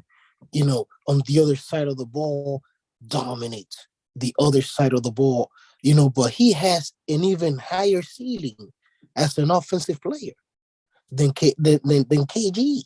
You know what I mean? So it's like, with him, it's all about health. You know what I mean? Like, if this kid is able to have a 10, 12-year career, he's gonna reach the GOAT tier. Everything's there if he's healthy enough. And that's a big if because we have never, you know, Shaq is was 7'2". He's like the look how he was built. You know what I mean? He lasted till 33. Could Victor last till 33? You know what I mean? Like, that's a lot to ask for a skinny 7'4" kid that will probably never put on size. Yeah. That's the only thing. And this is why, this draft, as good as he is, bro, whoever has the number one pick has to do their homework, because Scoot is as legit a prospect as we've seen in the last 5 years. There is nothing about this kid that tells me he won't take the league by storm like D Rose did when he came into the league. Even a better offensive package than D Rose coming in, because, I like his jumper more than D Rose. He's just as freak of an athlete. He could play make. He can carry you offensively. And could we see this kid dominating for 15 years? He's built like a god. You know what I mean? So it's like, I understand. It's like nobody is passing up on Victor. But it's like, dude, you have to do your homework, and you have to be sure that this kid is going to be, what if you get a 5 to 7 year window with Victor to dominate, and you get a 12 to 15 year window with School? Mm-hmm. Who do you take? Yeah. Yeah, I've been thinking, as the Timberwolves enthusiast myself, I've actually come up with the idea that Tim Connolly is an absolute genius, because the reason why he traded for Rudy Gobert is because what he's going to do is lure Victor to Minnesota because they're best buddies. Basically like Miami, right? Think about it. Like you got D Wade and Ant, and you got LeBron and Victor. History repeats itself, right? Heck, the cities start with an M. Minnesota, Minneapolis, Miami, they start with an M. So yeah, that's definitely happening. But but when it's hard to disagree with you guys on this one. Victor he has the highest ceiling in the world. He has the highest ceiling in the world. There's nobody. Rim protection is the most important defensive trait in basketball, because you're taking away a spot that all 5 players can go to. You're taking away a spot. If you are taking away the paint, you are forcing players that shoot mid-range shots usually, because it allows guards to force you to the 3-point line. So rim protection is the most important trait in basketball. And Victor has that, but he can switch and contest from 3 because he's got an 8-foot wingspan. There's nobody like that. There's never been somebody with a 10-foot, 2-inch standing reach. There's nothing to compare that to. And then you add the fact that he is in a dynamic offensive weapon. They say he's like KG or KD. He is not the shooter KD is, but I get the comp that he is incredibly fluid. He's got a handle, like I said, I kind of go to AD a little bit offensively, because AD is one of the best ball handling bigs in the NBA offensively. And you would think he's a better shooter than he is, right? I think it's sort of similar to Victor, even though I think he's going to continue to improve as a shooter, not like AD to an extent. So I think there's a lot of AD. I think there's a lot of KD. There's a lot of KG. I mean, anything with 2 letters you can compare him to. Literally. And Scoot Henderson, like, when I watch him drive, he reminds me a lot of Anthony Edwards with the way he slashes, the way he puts pressure on the rim, the way they move. Like, Edwards is one of those like really shifty, explosive, high stride type of players. The way he goes around the rim, he does that high step Euro almost, or the gather step. I see a lot of that with Scoot, but also the ability to finish through the basket. Obviously, he's like 3 inches shorter than Edwards. But I think that's my best driving comp for him. And then you add a guy who I think is going to be a good shooter in the NBA, a guy who's going to defend at a high level, I think, eventually. Unlike a Ja Morant, unlike a Derrick Rose, I think his body is meant to play 82 games in the playoffs. because of how stout he is. He can play through contact. He's got those trunky legs. He's got those big shoulders, right? That is meant to play 82 games. So like what Freddy said, like maybe one team says, you know what, Scoot plus 3 first-round picks. If we have a franchise center, we'll take it. You know, like that is not I don't think anybody does that, but it's something to think about, right? Just think about, you know, so like, I don't think anybody in 2019 would have considered taking Ja over Zion. What if the Pelicans decided we'll take Ja Morant and 3 first-round picks from somebody? What if Memphis deals 2-3 first-round picks plus Ja Morant, who has a lower ceiling than Zion Williamson, but he's still a superstar in his own right, and you get more draft capital to build around? You know, I think I wouldn't pass on Victor personally, but I get that level of thinking. Nobody ever thought that Zion or Ja would be better than Zion. Nobody ever thought Hakeem would be better than MJ. I'm not saying they're going to be those guys. That's idealistic in terms of comparisons, but you got to think about that. Sometimes the generational big isn't always the best player in the draft. So it's something to think about, which I agree with Freddie.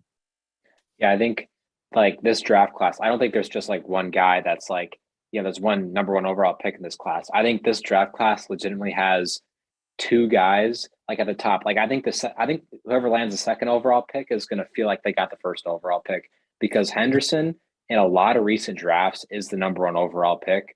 And like last year, I think he'd be the number 1 overall pick last year. The year before that, probably the number 1 pick. The year before that, number 1 pick as well. Like not Zion's draft. Well, not Zion. I was talking about the Ant one last. Like I think he probably goes over Ant. Oh yeah, for sure. Yeah. Definitely over Ant. Yeah. Like, teams are not just going to be tanking this number 1 overall pick. You're tanking for the number 2 overall pick too, because Henderson, I think, is going to be an All NBA guard. Like I don't think he's as good as Wembanyama, but he is going to be so good in the NBA. He definitely held his own, especially in that first game against Wembanyama. I think this draft class kind of has like 2 number 1 picks. If you're an NBA team, guys, and they look at Victor Wembanyama, who's had some really weird falls this year. Do you guys remember that fall where it looked like his leg got like crisscrossed in half and it was like a giraffe falling? Have you ever seen, you saw that video, right? If you're an NBA team and you see, I don't know, maybe your concern level about his health is a 6 out of 10, and your concern level about Scoot is a 1 out of 10 or a 2 out of 10, and you get a boatload of picks back plus Scoot, are you thinking about that? Maybe. I mean, I don't know how many concerns I have about Wembanyama's overall health. I'm just saying hypothetically. Yeah. But hypothetically, he's been banged up a lot. He's been banged up. He was banged up last year, and he's been banged up a little bit this year. You know? Yeah. Like I don't think his frame's gonna improve that much, because I heard about like his pregame regime and like what he does. Like he does like 30 minutes, these really weird stretches before every game, and he does not lift weights. Like this, he's not like really trying to build muscle. This is like the frame that he's at right now is probably the frame we'll see for a lot of his career. Maybe he gains like 10 pounds, but you're not going to really see his frame change. So yeah, I think there could be like, obviously the back of the mind for every team when they draft him, they're going to be thinking, yeah, I mean, this guy is 7'4" and he's got a thin frame. There's going to be some issue along the way potentially with, how that, fits at an NBA level. Is there an injury that could occur, because it's easier to get injured when your frame's that thin. Ultimately, obviously, I don't think it would get in the way of teams drafting him, but yeah, I think it could definitely be a legit thing that's in people's brains. Like, maybe do we try to trade back to number 2 and try to get Sue Henderson, who we think could be a safer pick in general, but obviously doesn't have as much upside. Yeah. It's one of those things, like, you got to do your homework. I think the worst thing you can ever do as an NBA general manager is get too excited and let your emotions get out of it. Doesn't mean that I am saying you got to pass on Victor. Not saying that. I probably wouldn't either. What I'm saying is do your homework. The only thing that, that I just came to mind, if the Jazz bottom out and Danny Ainge ends up with the number 1 pick, we've seen him do it before, and in the Tatum draft, Tatum was locked in at 3-4, and Fultz was the clear number 1 guy. And the Celtics even needed a point guard. And he still traded down for Tatum. So, Victor is, a different animal here. But so was Greg Oden when KD was sitting behind him. And we all knew KD was going to be special. And we all believed Greg Oden was going to be special. And he had a wrist injury in college. He had a extremely high basketball IQ in a big man era. A healthy Greg Oden would have won you a championship with a healthy Brandon Roy. You know what I mean? So look at the way that played out, where it's like, God forbid this is the case. And Victor comes in and, his body doesn't hold up. And then Scoot goes on to build a GOAT resume like KD. That's not crazy. Life is fragile. And that could be the case. So this is why, as you're saying, like, you got to do your homework, because you just never know how, these windows and these narratives are going to play out. Charleston, what do you think? I completely agree with everything you guys are saying. I think there is some injury risk, but I don't really see a world in which the person with the number 1 overall pick doesn't take Victor Wembanyama. I think that'd be foolish. There's also the element to it, right? The business element. Like, this is the international prospect of ever existence. Yeah. Right. And the moment this guy comes to your franchise is going to be worth $400+ million than it did the day before. And you are going to get every national television game. You're going to get an entire country behind you. You are going to get an entire continent behind you when talking about Europe, right? You're just going to imagine if Toronto got the number 1 pick and you got the Canadian background, you got the French background, that could boost their value even more. Like, the business element also matters here. So yeah, I agree. Like, I don't see anybody passing on Victor, and I'm not saying they should. Like I said, Victor is the best prospect I have seen, but you got to do your homework. You got to make sure he is healthy. You got to make sure that you are fine taking the risk. But, yeah, there's a lot of factors here. The business, the game, all of that. And plus, I think building around a guy who can dominate the paint, but also be an engine offensively might be the easiest player to build around in basketball, because you got both sides of the floor covered in terms of the foundation. So, yeah.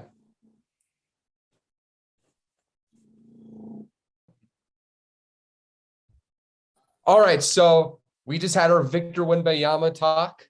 That was interesting. It's going to be lasting this year and probably for another 20 years. So this is only the beginning of it. But we're going to close out the show like we did last week, like we will do every single week. Who would you rather build around series featuring a certain player? And Zach, I believe it's you this week who has a player you want to feature this topic on. So the floor is yours. All right. So this week we are going to be talking about Shai Gilgeous-Alexander. I got several players right here. The first one, Shai Gilgeous-Alexander or Trae Young. Who would you rather build around? I'd rather build around Shai Young. Oh my gosh. Keep it a combination of those two. Yeah. Give me Shai plus Trae's playmaking. Ooh. That might run the league. It might. But yeah, Shai or Trae Young. Who you got? Shai all day. Shai is shooting better from 3 than Trae Young is, and I like that Trae Young can't play defense. It's the thing that everyone says Trae Young is really good at that keeps him on the floor is shooting threes, and he's like at 32 or 33%. Give me Shai. Yeah, absolutely. Definitely Shai for me. It's not even close. Like Trae Young, he scares me. He really, really scares me. He like you're saying, he's supposed to be, like a Steph Curry, but he's not necessarily an efficient scorer. And he has that Steve Nash type of playmaking, but he doesn't give you the impact that Steve Nash used to have on his squad.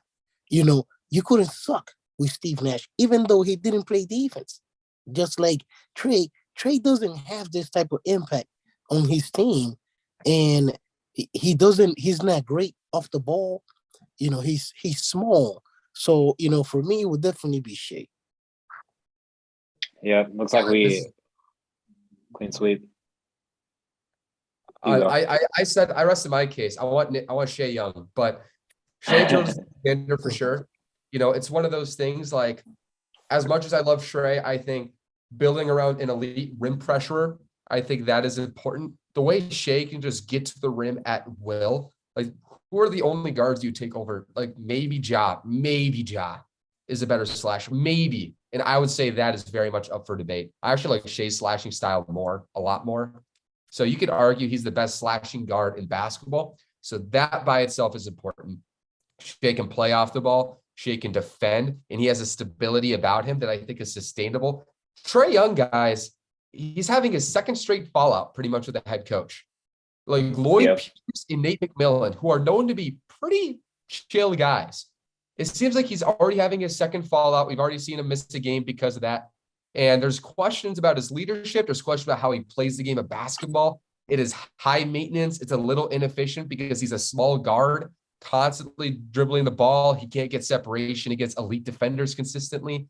There's the question, like, one, he's a master in the pick and roll, but he's not Luka in the pick and roll quite like, and he does it in a style where it feels like everybody around him is ball watching.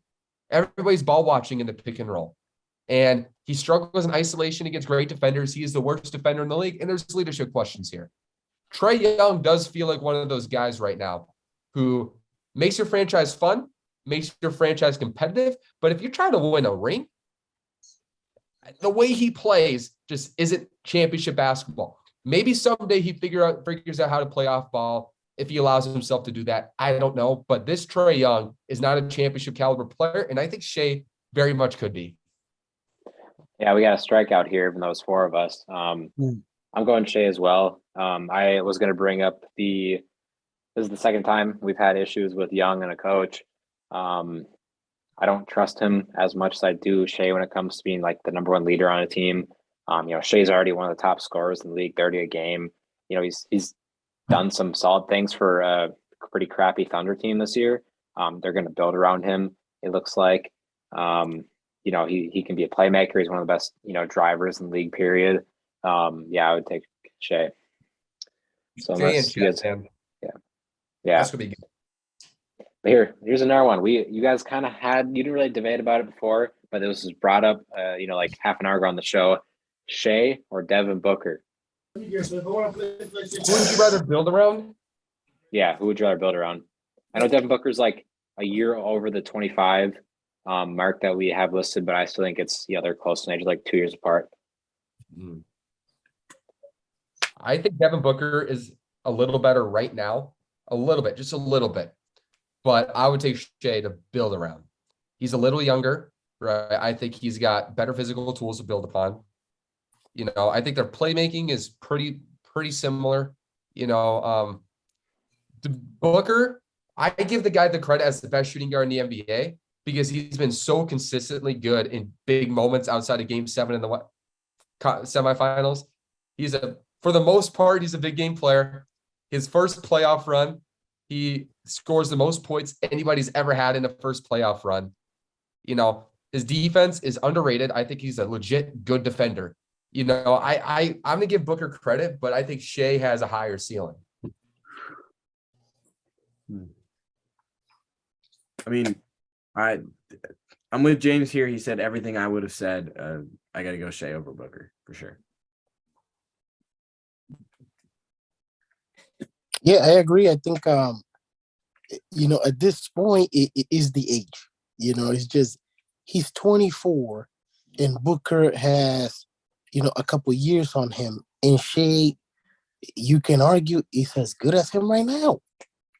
and he's just cracking out. You know what I mean? Like, how much better does this kid get? You know, you give him another 2 summers worth of work, he'll be Booker's age. What would that kid look like then? You know, I like that player over this Booker right now. Yeah. Yeah, I'd always take Shea, so we got our strikeout here. I think this one's a little harder because this player is younger than Shea. Who would you rather have, Shea or Ja Morant? You go, James. You're ready. I would go Shea. Basically, if it's Ja Morant or I'm gonna go or. I'm totally kidding there, but I would go Shea because I think his game is more sustainable than Ja Morant. Ja's game scares me. He is so erratic at the rim as a 175-pound dude. He is wiry and skinny, and he's jumping into these 7-foot bodies, and he's literally trying to flop midair. He never lands on his feet, it feels like. And considering a guy like that with that explosion, somebody who hasn't played over 67 games in his career yet, like, that scares me. Shea Gilgeous-Alexander's game is built on shiftiness. It's built on getting to your spots. It is literally built on control. And I'm going to take the 6'5", 6'6" guy with better defensive tools who is controlled, who's also a better shooter, by the way, but who is controlled. I think that's the main difference here. I think Ja is more dynamic, you can say, but I just think Shea's game, he's going to be good at 34 years old. I don't know with Ja. So longevity is the decider for me. I've seen Ja do it in the playoffs. I've seen him cook Utah and Golden State. I haven't seen I've seen Shea in I think one playoff series back when he was like Chris Paul's second fiddle, and he played well, but I have not seen him have to like shoulder that kind of load before. Not to say that he can't do it, and I will still pick Shea for all the reasons James has previously listed. But I do think Ja has a very good argument for why someone would rather have him. I think Ja's athleticism is a cut above literally everyone else's in the league besides maybe like a Zion. So I'll take Shea very tentatively. Charleston, I got you a question. Who did he have his worst playoff series against in his career? Ja? Yeah. What was his worst series? Timberwolves, right? I'm gonna go with NA, not applicable. Come on. He barely averaged 20 on bad efficiency against a certain team. Yeah, he got locked up. Who was guarding him, by the way? Jaden McPippen. Yeah. Okay, so respect that guy's name. Sure, 16 and 21. Go ahead, I'm Freddy. never going to forgive you for Jaden McDaniels and D'Lo trade for Gordon Hayward and Terry Rozier. I am never going to forgive you for that. Freddy. You know, this is one that, you know, as you guys said, this one is a lot closer than a lot of these other comps, just For because, you know, Ja is here. You know, like this Memphis team, when you look at this team, like you don't see a legit, you know, another legit piece that you could be like, you know, that's a Jaylen Brown. You know what I mean? And Memphis has been able to stay, you know, they became better, a good team way earlier than we expected, similar to, you know, how we see Halliburton and the Pacers, that, you know, we all expected them to be a bottom feeder, but because of the Halliburton impact, you know, they just can't suck. Like, we seen this with John Morant. You know what I mean? Like, we haven't seen this with Shea, even though we've seen him, you know, now, you know, taking that leap.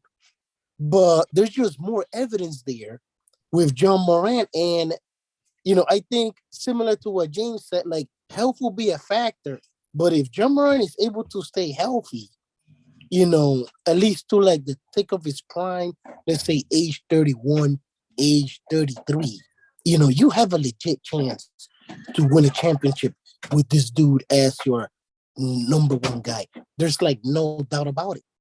He's proven at this tender age to be this good, to be able to match anybody's number one dude. So I would take Morant because of that reason. Thank you for not striking out this time. Hey, Thank it was gonna Freddie. strike out. It was gonna strike out anyway because I was gonna take Morant. I thought I was gonna have everybody against me there, but I mean, I like Morant, even though I'm a Timberwolves fan, obviously. He's a year younger. I think the upside there is more. I'm gonna bet on the upside. I do have concerns with the injuries. Shea's dealt with some stuff as well. He played 35 games last year. I think 52 games the year before that. He's missed time as well. I do have more concerns, obviously, with Morant when it comes to that. I think he's just got this extra, thing with his offensive game. I think he can, be the lead playmaker, obviously, and a lead scorer on championship team. But overall, I'm just going to bet on the upside with Morant right now. But we got one more right here. This might be a strikeout. We'll see. Shea or LaMelo Ball? Oof. Ugh.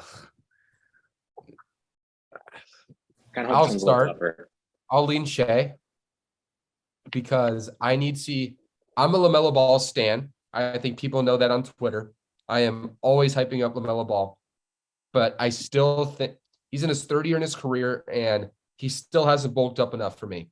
I still think he needs to be a better slasher around the basket, and you guys know how I feel about how important rim pressure is. If you're not an elite rim pressurer, it's hard to build an offense around you.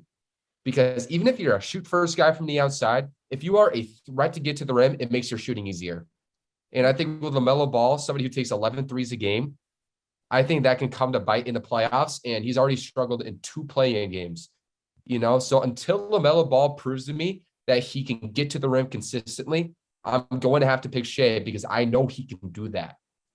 And, LaMelo's gotten banged up a little bit too. Shea has too, so it kind of cancels out there. But I'm going to take Shea literally exclusively for rim pressure because I think LaMelo Ball does everything else better offensively. But I think the gap between slashing between the two is so large. And because that is such a floor raiser in terms of playoff basketball, I'm going to go Shea.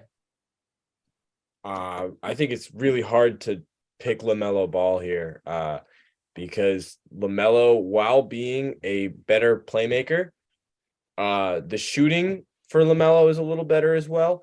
It's better. It's better. Stop. It's not a little better. No. It's not. It's literally not. Shea is a 40% catch and shoot 3-point shooter. He's not a high volume shooter. LaMelo's shooting 39 on 11 threes a game. And last year, he was one of the most efficient 30-foot pull-up shooters in basketball. As a rookie, he led the NBA in field goal percentage from 30 plus feet.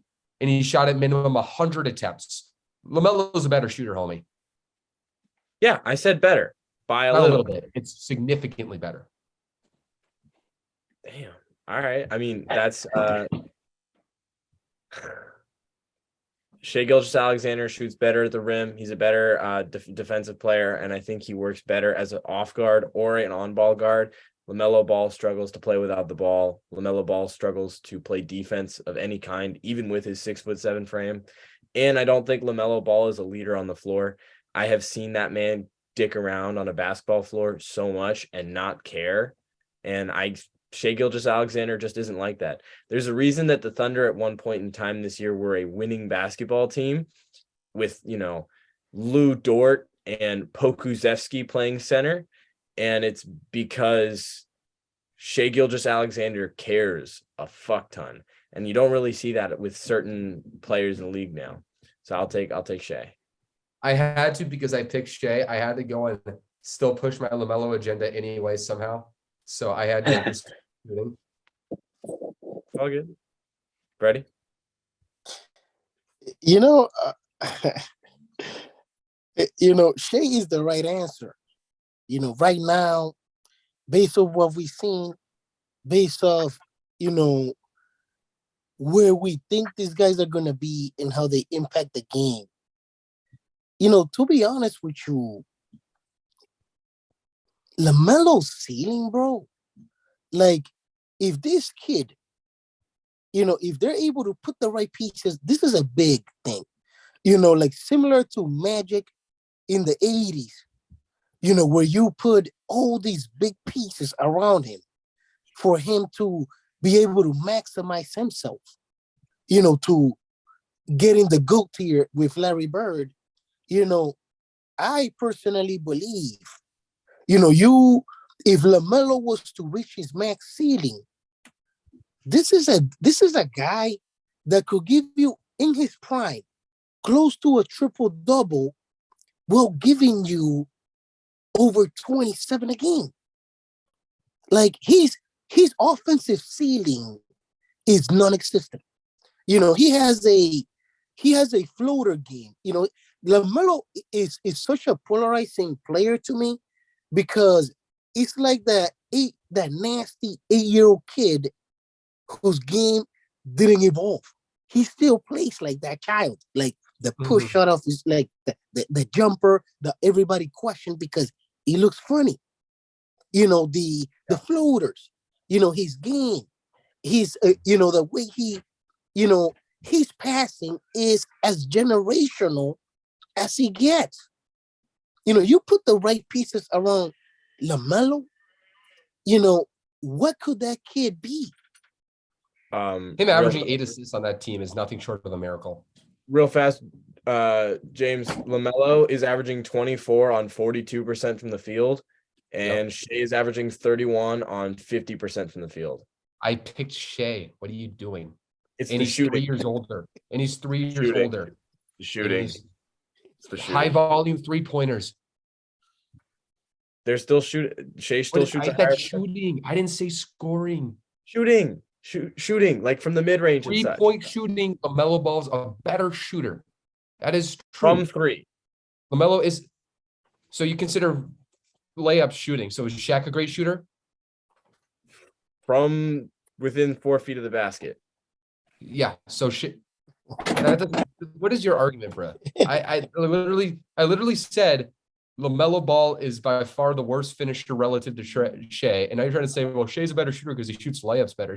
Is Giannis the top 10 shooter in the league? Mid-range. We're talking about the mid-range. LaMelo got a midi. Come on. He doesn't have a bag from the midi, but he has a midi. He can pull up. Yeah. Yeah. I think it's really funny that Shea went 11th overall to Charlotte, and they could have played together too.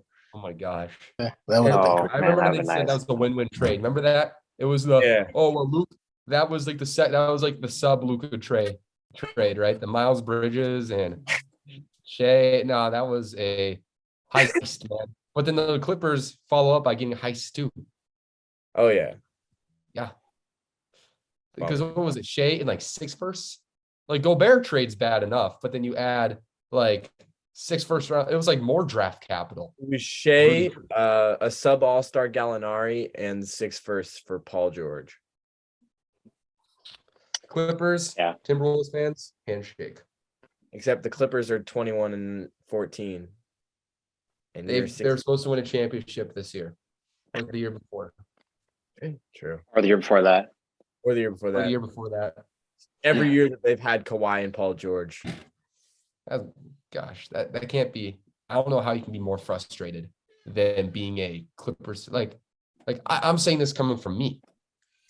Like I can see frustration from a mile away. Like I would be, oh my gosh, man, I would not be functioning properly. Like with Kawhi playing 30 games this season while taking max money. Oh yeah. Yeah. To end this, I would also take Shea. Like I think it could be a different conversation of the year. I think it's just a matter of, when are you going to see it fully from Ball? I think Ball's got more upside as an overall player. Freddie said, he could be legitimately a guy who averages like a 25-point triple-double or something like that. He could be one of the better shooters in the league. But yeah, there's still legit concerns. Like he's a really bad finisher. He's not a good defender yet, although there's tools. He's like 6'7", 6'8", guarding guards. If he could figure that out, he could be a solid defender. But right now in time, I would take Shea. I've seen more from him. But that kind of wraps up that segment. Wow. So I told you guys this might take 2 hours, and I think we're right at the dot. If we're not, we're like within a couple minutes of the 2 hour mark. So yeah. Is there anything you guys want to say before I close this out? It was a pleasure, James. Thanks for having me, man. Absolutely. Thank you, Yeah, Zach. same. Thanks for having me on. I do want to say my last statement on LaMelo Ball. I think he could be his generation's Joker.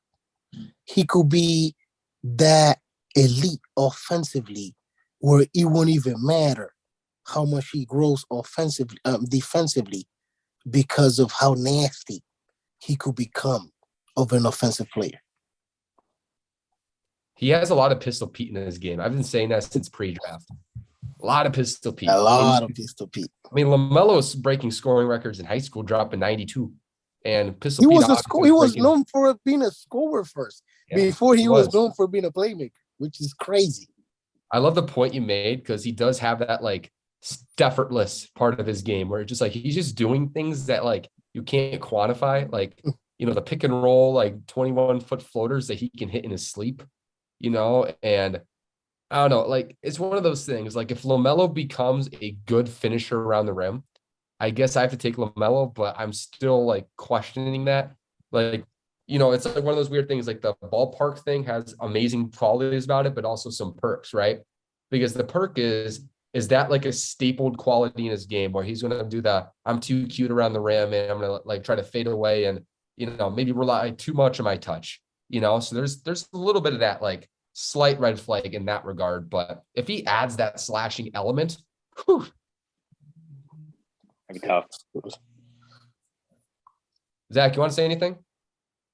Not really. I mean, it's been a fun season so far. Yeah, I think that was a pretty good show. That was definitely longer than our last show. I think this was definitely over 2 hours. It was a good show. Yeah, absolutely. Alfred Smith was unfortunately not able to be part of the show this week, but I would be surprised if he isn't next week. We're going to do some interesting things at the show, guys. We are going to have a rotation of people in the show. Life is hard at college. Zach is having a pretty big school load. So there's going to be some times where one of us can't join the show. And that's why we want to have as many great personalities. I guarantee it's not going to be the last time in the near future we see Charleston or Freddy, because they're big assets, like on the roster. They're definitely nearly untouchable in the trade market. But yeah, like did you say I was having a high load at school? You were saying you had a bigger load second semester than first semester. Oh, and you had the broadcast with White Bear. Like, because you guys don't know, I'm still a senior in high school. I mean, I basically got like nothing going on compared to you college kids right now. So I think I'll always be on the show at least until I go to college. But yeah, I think second semester will definitely be a little more, packed for me because I am doing broadcasting for the basketball teams at our school. And Fred is running his own business right now. So, dude, enjoy that time, Brody. Enjoy that time. I got kids. I got a whole family, a whole tribe to take care of. So like time shrinks the older you get. Yep. Absolutely. And by the way, Charleston, we'll have in-person podcast probably in college because you're moving to ASU this week. So that's going to be hard. Yes, sir. So yeah, well, hey, we finna run the ones, James. We finna run the ones. Oh, basketball, yeah. Charleston's going to get a scouting report on me and vice versa. We're gonna throw that on the game. Don't be shocked, man. I'm not James, like we gotta dude. If you make me move laterally, I might break a hip. But if you have me going straight line and just don't let me change speed, man. Because dude, I am like a Range Rover, man. I can change speed so fast, and also got the footwork. I'm telling you, I'm going to tell you when I'm going to drive on you, and there's not anything you can do about it. Let me ask you something. Let me ask you something. You want to post it to YouTube? I'm down. Yeah. Post the one, James. Zach knows my game. Zach has seen me play. Dude, yeah. He could do like the same move to you like 10 times, and it's like so hard to stop. I don't know why. Like I've seen him do it to like so many other talented players as well. Like it's so weird in the post how well he can work and just like his change of speeds and stuff. He's kind of like Luka, I swear. I got like the Dwayne, you guys know the Dwayne Wade, like he carries the ball up and then he does that like weird like gather step to his left. Yeah, That's what he does. That's the move I do. That's what he was that I've mastered that Dwayne Wade move. we Just get to my left. I'm a natural lefty, so I literally am a natural lefty, bro. I started shooting left-handed games 2 weeks ago. I'm a natural lefty shooting right. Like I said, my shooting is streaky as heck. I can hit a 30-footer and then I can miss a 21-footer air ball to the left. And my defense, I'll defend when I want to. I got pizza rolls in my stomach half the time, so sometimes I don't feel like it. And yeah, so all right, man. I'm like Jimmer. I'm not very talented, so if I play up, I'm basically useless. I'm totally kidding. Actually, I'm not kidding in that regard. But yeah, Charleston, what's your game like? Let's just close this out. Let's all describe our basketball game skill sets before we end this. All right, so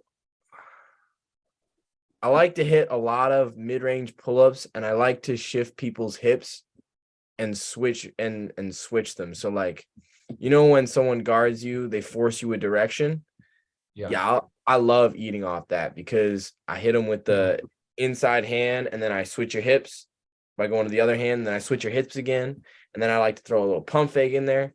It's all about, for me, I'm a rim finisher. I shoot a lot of mid-range shots. I'm not going to shoot a lot of threes, And so if you let me go, we taking notes on this? We taking notes? James actually taking notes. He's trying to report. Don't go for the pump fake. Don't move. Yeah, don't bite. Trust me. Don't bite. Okay. Don't jump. Joke's on you because I told you my hip movement is already pathetic. So why would I try to move him anyway? Then I just blow by you right to the rim. Well, I'll score right on you again, so it balances out. We're good. Fuck. We'll see. We'll see. Hey, we finna see. We're gonna find out. We'll see. Less than a week, my guy. Yep. Less than a week. This weekend, we'll do it. Zach. This weekend, yeah. I've seen your game. You're a lefty shooter, Zach. Yeah, I kind of feel like I do like a lot of stuff similar like James Harden. Offensively, it's a lot of like step back oriented and a lot of like crafty dribble moves to get to the rim a lot. But yeah, it's a lot of passing and like 3-point work like Harden kinda. Not as much on ball usage though. I don't dribble the ball as much as he does. I know Freddy is a local like mentor in Boston. He's helping kids out, hoop and stuff. So Freddy, gotta tell us yours. I got a little bit of everything in my package. I describe my game like a Marcus Smart. He's base up hard. He's base up, even if I'm playing with children, it's like once I'm in between those lines, my competitive juices take over and I want to take souls. You know what I mean? And I'm always looking to make a pass. I'm a playmaking guard with a streaky ass jumper. You know what I mean? Like I could be on, that thing looks sweet. It looks nasty at times, and at times, I'm airballing everything. So it's like, but I am a defender and I got a nasty hook shot, which is, I had to implement that because one of my best friends was 6'7". And that was the only way I could score over this dude. So I actually got a nasty hook shot that is a glitch move. I hope the you said when it's between lines is over. Just don't play against 7th graders. I'm just like I'm going to the gym and Freddy when the kids drive is like get that. Oh man, it's like I can't shut it off. I can't shut it off. Yeah, I'm not like a lazy player, but I'm definitely like working on like, balancing the offense and defense energy, especially when I'm playing against quick guards. Like if I'm playing against like if you're a shooter or you're a slasher, I kind of know how to defend you. But if you are like one of those like small, super quick kids that can score from everywhere, I am burnt toast. Like I played against this kid who was like 5'6", and he was just a quick son of a gun, and he could shoot every three. So anytime I would contest, he would just go right by me, and I'll be like, I could not guard this kid. I went like to the other quick kid on my team. He's like, you're guarding him. I'm done with him. I'm just going to contest threes. And whenever kids driving me, if I'm not like slow, I'm pretty fast. It's like the lightning quick kids. So whenever a kid drives, I'm going to put my hands right in his eyes when he drives, if he gets past me and he misses half of them. So yeah. We got to do someday we'll have a 2v2 here, and that'd be cool. Yes, sir. That was good. Yeah, well, man. thank you guys, everybody, for listening to the Windshield Hoops podcast. We'll be back next week. I'm not sure what day because we're all kind of going back into the school mode, with the semester or with the Christmas break ending. But yeah, thank you guys so much, and we'll see you next time.